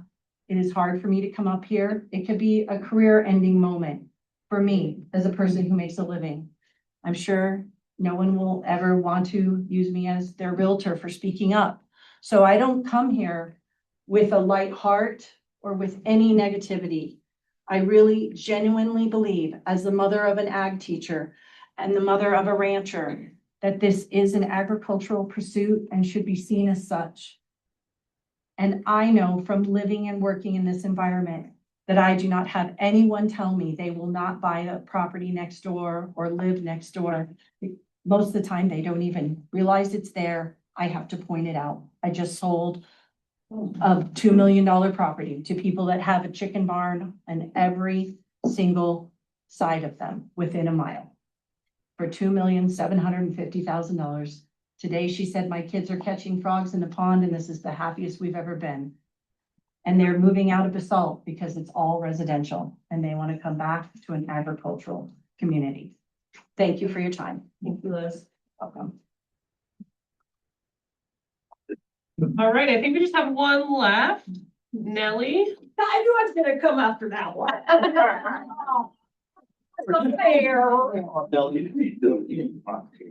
Nellie Higginbotham, and I live at 13463 2800. I am right next door to the west. So I urge you to deny this conditional use permit for the following reasons. Number one, it seems premature to allow a 50% reduction of the required setback of 1,000 to 500 feet. Any setback adjustment should be supported by site-specific studies demonstrating no impact to public health, and none have been provided. Additionally, the language in the LUC with a 50% setback reduction and also a 25% reduction from property lines is confusing at best. If allowed, it sets a vulnerable and potentially harmful precedent. Number two, 2026 is obviously shaping up to be a severe drought year. Upper Surface Creek Water Company has initiated a drought restriction policy. This chicken barn's water demand will be substantial. I'm not even gonna guess how much. Upper Surface Creek will restrict its users to no outside water during the day and higher monthly rates for usage over 7,500 gallons. A commercial poultry operation cannot do its part to conserve eco. This is unfair to domestic users. Number three, the application refers to off-site composting for its spent hens. It's not clear if this is required and whether on-site burial will be more cost-effective. If this is the case, will they euthanize and bury carcasses or incinerate them?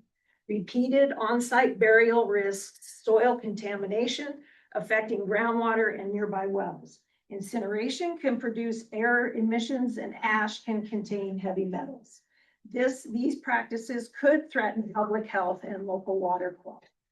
Number four, even covered manure stockpiles can emit significant odors affecting the surrounding properties. There is no further odor control and monitoring procedures in this application to prevent chronic nuisance incidents. The stockpile is also shown on the east side of the barn. Aren't the fans on the east side of the barn? Other than two photos of it, and number five, other than two photos of a chicken barn located nearby, the surrounding neighbors have no idea what this barn will look like, what siding and roof color, and now we just found out it's solid siding, type of fans and and locations of the fans or truck access. Giving the buildings tremendous length, it is critical to visualize this project in its entirety.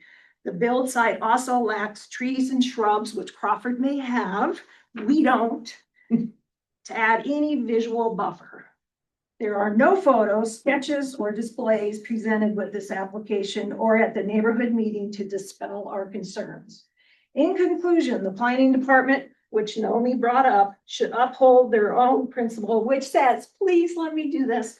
The right to develop and improve private property does not include the right to physically damage or adversely impact neighboring properties, water resources, or the environment, or to utilize more than the property owner's fair share of public facilities and resources, even if that means that the property owner cannot utilize the property for its perceived highest and best use. Please listen to our concerns and deny this conditional use permit. All right, thank you, Nellie. I'm gonna give y'all one last chance. Is there anyone here that did not speak yet? I'd just like to make a cool ditto with all my neighbors. I'm Joni Lundberg, 13786 2800 Road. And I would also like to see denial. Because everything I feel has already been spoken. I'm not going to take up more time. Thank you. Just ask one question of the commissioners. Do you guys know if there is a setback issue with an incinerator? Is there a different rule? Is it different than 1,000 feet? I just was curious. Sorry if this is out of order. I can quickly do a search within our own land use code. I just didn't know the incinerator was an option. I must have missed that in my reading, so I apologize for that. There does not appear to be anything specific about incinerators in the land use code. It seems like the incinerator issue is a state concern, and that the incinerator would have to follow the state regulation. They would have to get a permit for that incinerator, and presumably the permit would, list the parameters around its use. Thanks for clarifying. Appreciate it. Hi, I'm Elizabeth Roscoe. I live at 29272 P50 Road. And I heard in the discussion today about a generator. We heard about fans at 60 decibels per 25 feet or something, but we haven't heard about a generator and the noise factor with the generator. So, and I am opposed to this for all the reasons brought forward. Great, thank you, Elizabeth. Anyone else? And how do you evaluate a proposal like this without any blueprints? I mean, Well, come on, that's, you're gonna make your decision on that. You don't have elevations, you don't have plans, you don't have a building code. So you gotta hope that they at least adopt the UBC. If this thing's to be 500 feet long, how can you approve it if you don't even know what its construction is gonna be? That's my question to you guys, not to the house tenants. Yep, we will have a discussion. Some of that may come up. We do not have a building code. We cannot enforce specific building codes. We can put conditions upon certain visual aspects and things like that. Thank you for the point, and I'm sure it will come up in our discussion. Okay. At this point, I'm going to close public comment.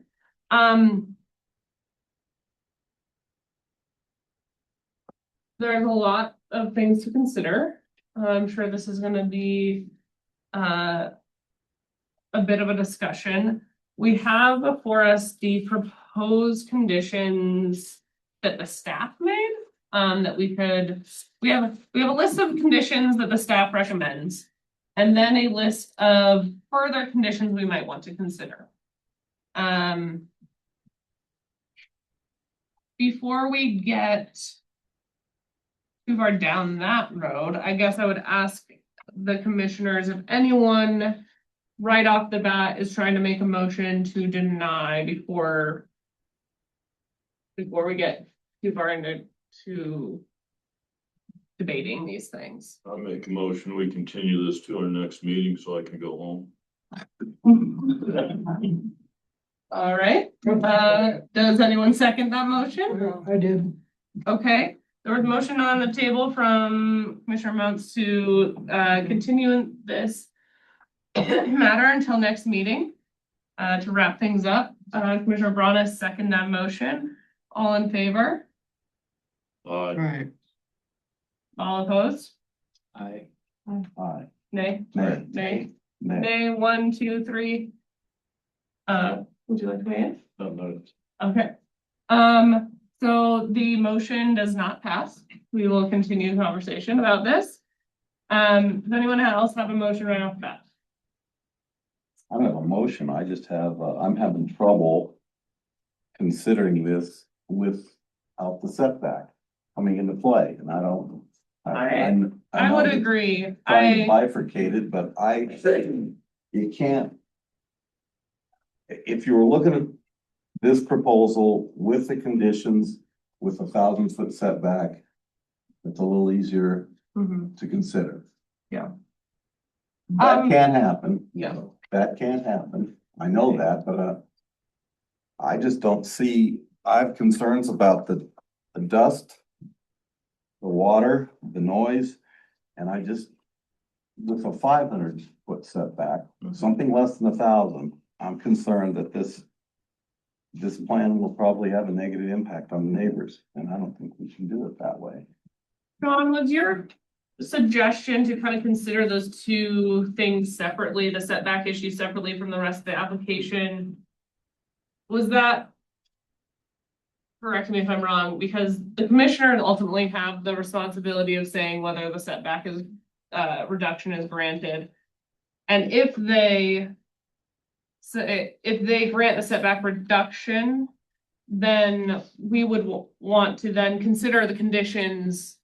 If they say, okay, you can reduce your setbacks, we would want to consider the conditions in which the application would be approved.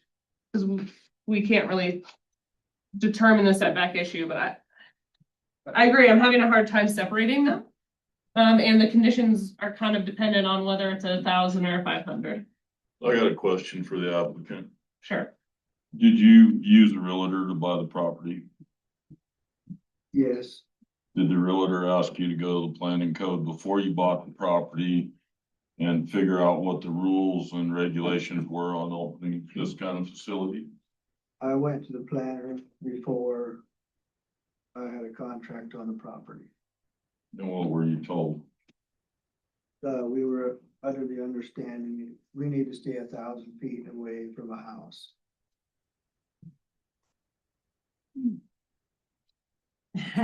Hello. So do we have that in writing on an email or something or anything? Did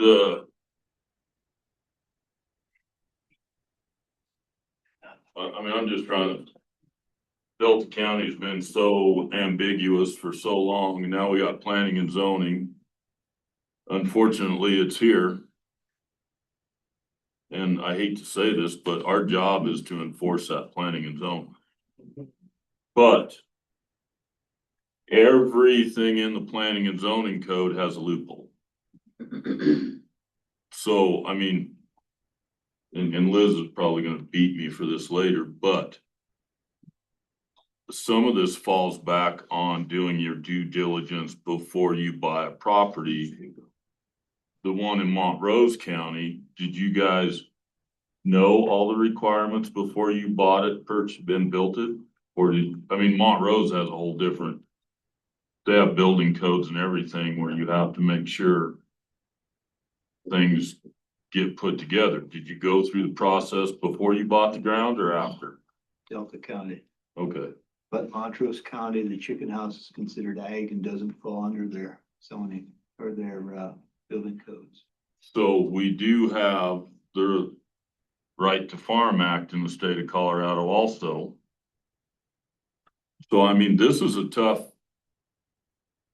for me to sit here and say yay or nay either way.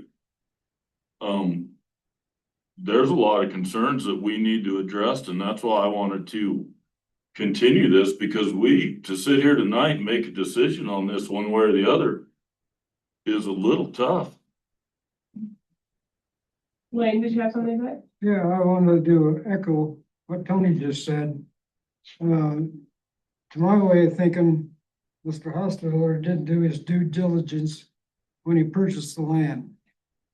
We, as the planning commission, went through many community meetings to establish this land use code. And we didn't set these parameters just for shits and grins. It's to take care of the neighbors. And if people think that they can just automatically apply for a variance and have it granted, and then the neighbors pay the price for it. I don't think that the neighbors should have to put up with that 500 feet instead of 1,000 feet because Hostetler didn't do his due diligence before he bought the property. If he would have researched it, he'd have found out that it just wouldn't work the way the setbacks work. And I don't think we should grant a variance every time somebody asks for one, because why even have the setbacks in the first place if you're gonna grant a variance? Yeah. Yes. Yeah. I have similar feelings, except for, to play devil's advocate, within the land use code that makes provisions for setback reductions.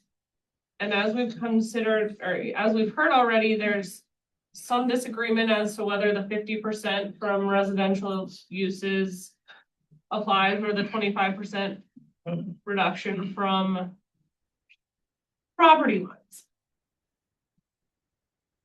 My concern is that if we don't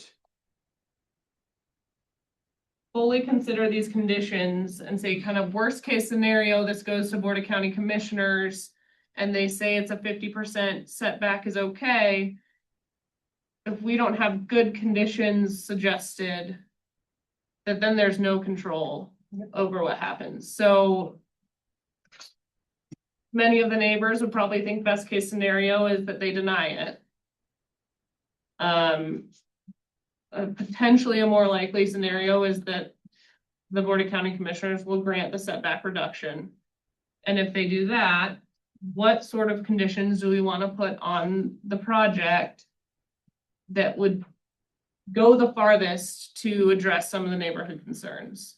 So I think that was Sean's intention of going through conditions at this point to say, if the Board of County Commissioners agrees to a setback reduction, what conditions would we like to see these neighbors Implemented. Implement would be the best way. So if it's gonna get the reduction. Now, if there is sentiment among the board to just say, no, we think it should be denied, we don't think this follows the land use code as applied, that someone can make that motion.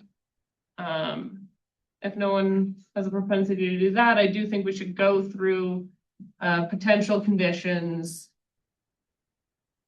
and concerns. I move that we recommend to the commissioners denial of the application as presented. Because I can't, with a 500-foot setback, I don't think we can implement any conditions that would not have an adverse impact on the neighboring properties. Yeah. Does anyone second that motion? I'll second that. My struggle, and I agree with Dave, I'm really struggling with the plans. I don't have enough information. I feel there was a neighborhood meeting. Concerns were brought up. I don't feel like those concerns have been addressed. I don't feel like there's a solid plan on how you're gonna deal with the dust, the odor, any of that. We ask a question, you're like, yeah, I can put trees in or I can put a filter on it, but I don't feel like there's enough information to do it. I'm not comfortable with the setback being modified at all. I think it changes the whole character of that neighborhood. I think it affects them dramatically.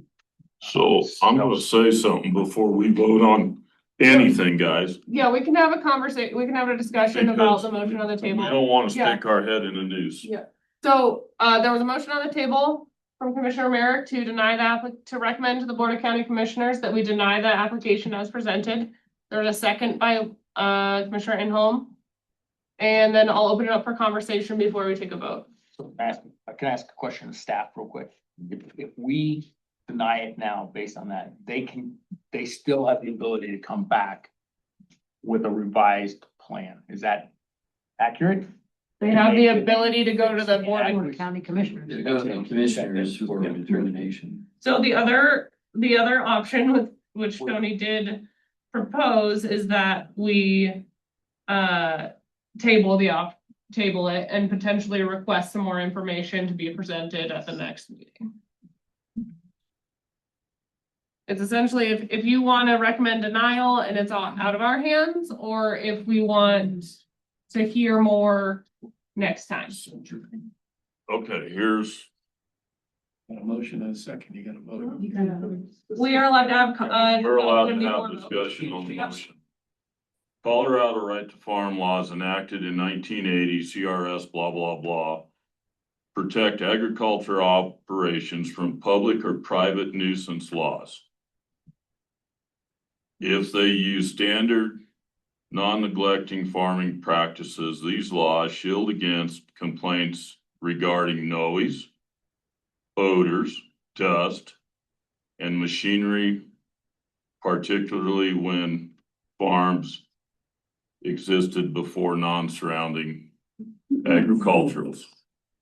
Okay, wait a minute though, guys. This puts us in a big gray area. And we don't have, I mean, this is Colorado law. We have our land use code. Dave's the attorney, he can probably clarify that. I have a comment. I mean, so I'm just saying, I think we need to know what the ramifications of what we are doing actually are. Not just yay or nay, because there's, the right to farm laws are pretty black and white. Could you just We read that last wouldn't be line? denying it.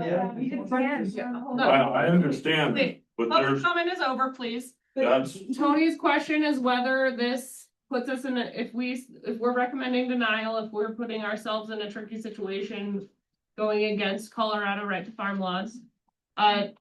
David has a comment about that.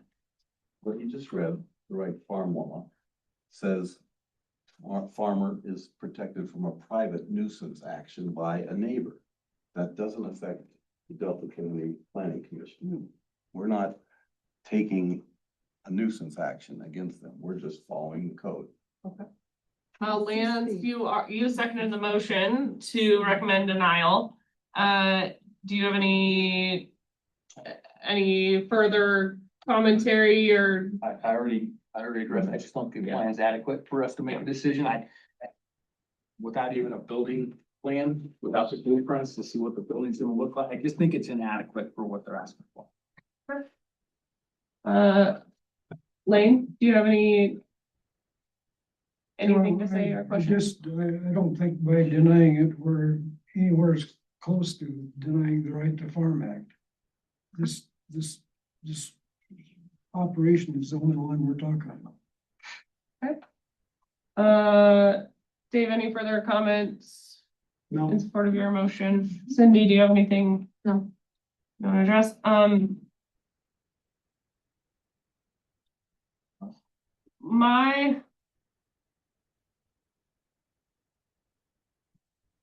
would agree with Dave and Lance about just not feeling like we have enough information and enough ability to restrict the operation in a way that would meaningfully reduce some of these concerns. And my concern with voting for recommending to deny is that then we don't get to, then we put it all in the Board of County Commissioners' hands to decide.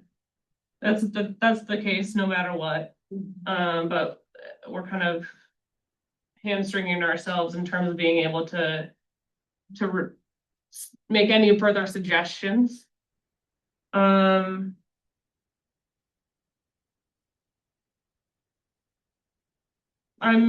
disappointed at the lack in some of the applications. You know, it would be nice to see the building design, have found out where the bands were before this, to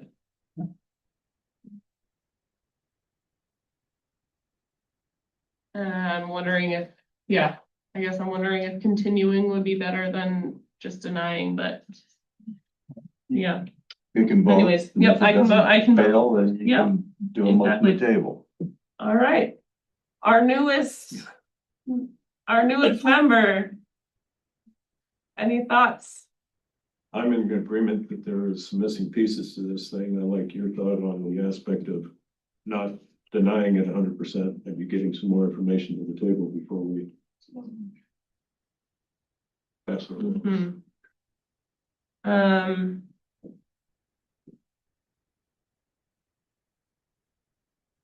My one further thought, I guess, is that we do like to support our recommendations with kind of language or support from the land use code. Do you think there's strong enough language in the land use code, David, to support the denial? Or can you The point? recommendation Yeah. of denial, Yeah. because from what I've heard and seen tonight, I think the dust management plan, the water situation, the odor. If you can, again, if we were considering this with the standard 1,000-foot setback, it would be a lot easier. But this has got to be coupled with all these factors have to work. When I know in the back of my mind, it can't happen with 1,000 setback. That's the basis of my denial. So I think my concern is that the plan, as presented, I'm just sure that with a 500-foot setback, it's going to have a negative impact on these issues, will negatively impact the neighbors. And I don't think a big conditional use permit should be. I mean, our recommendation is deny. Now, if you want to table, that's fine, but let's vote on this and then have your own motion. Okay, we are going to take a vote now, just for clarity. I will ask folks to raise their hand. All in favor of the motion to recommend denial to the Board of County Commissioners, raise your hand. 1, 2, 3. All opposed? 1, 2.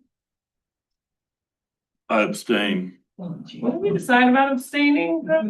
Yeah, that was something that was brought up, that abstination doesn't quite fit in this scenario. I'm just gonna look up our bylaws to confirm abstaining, just to make sure we are following all the rules. Oh, do you know where those bylaws are? Yeah. Oh, you have the bylaws. You got a new packet, all right.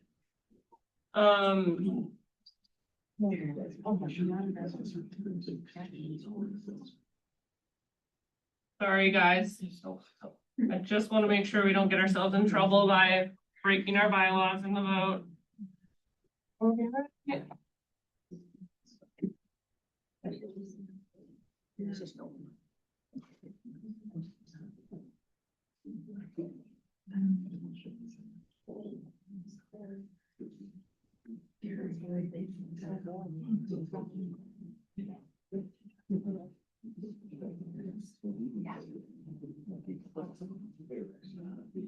I do not see.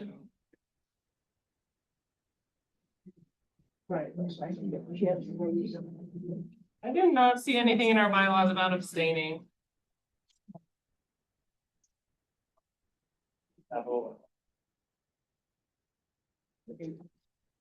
Right.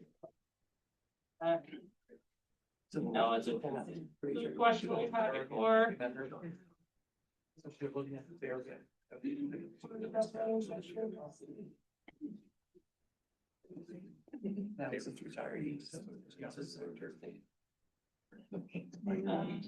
Well, okay. Okay, so as it stands, motion passes. There were 3 in favor, 2 opposed and 2 abstaining, correct? No, Are you- Oh, you voted? Yeah. You voted yes. We're 3-3, right? Yeah. We are there. You have There's- 3 to We're deny it. 3-3. I'm sorry, let's redo it just for the record. All in favor of the motion on the table? 1, 2, 3. All opposed? 1, 2. And I suppose You 2 have a- abstaining. I often abstain as the chair. That's a tie, and then it'll either be it's not a tie if I abstain. Yeah. The motion passes. To recommend to the Board of County Commissioners that we deny the application due to insufficient information and the potential negative impact on neighborhoods with the setback limitations provided. You still have a chance to plead your case to the Board of County Commissioners. I would suggest you come to them with some more answers to some of the questions that the community raised, specifically building design, dust mitigation, odor mitigation, biohazard mitigation, and it seemed like water was a very high priority for your neighbors. So the planning staff will be in touch with you about the date of your hearing with the Board of County Commissioners. Neighbors, you also have the chance to show up to that meeting and state your case there as well. Is there anything else on our agenda for this evening? Okay, with that, question. The question would be, if they were to go to the commissioners and the commissioners approved it, would they then come back to you or? No. So. The staff will my guess is the staff would make, their same recommendations in terms of potential conditions, and I would also suggest that you bring language to the county commissioners for conditions if they are to approve it. Specific language and specific requests are often taken a lot easier to take than a general yay or nay. So if there are kind of my best case scenario is deny, worst case scenario is you approve it, here is what I'd like to see if you approve it, that usually goes over well. So yes, this from now on is in the hands of the Board of County Commissioners. They will make the ultimate decision on the status of the application. Okay, thank you for clarifying. And they'll do that when? Is that The meeting will be set. May 5th. May 5th will be the meeting? Yeah. Okay. Do we know the time, location of that? 10 a.m. over at the administrative building.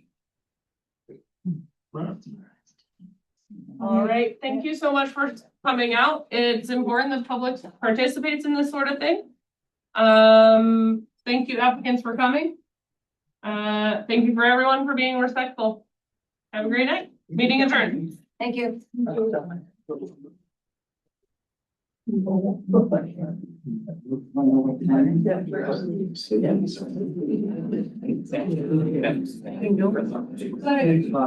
I guess we never added. No, but.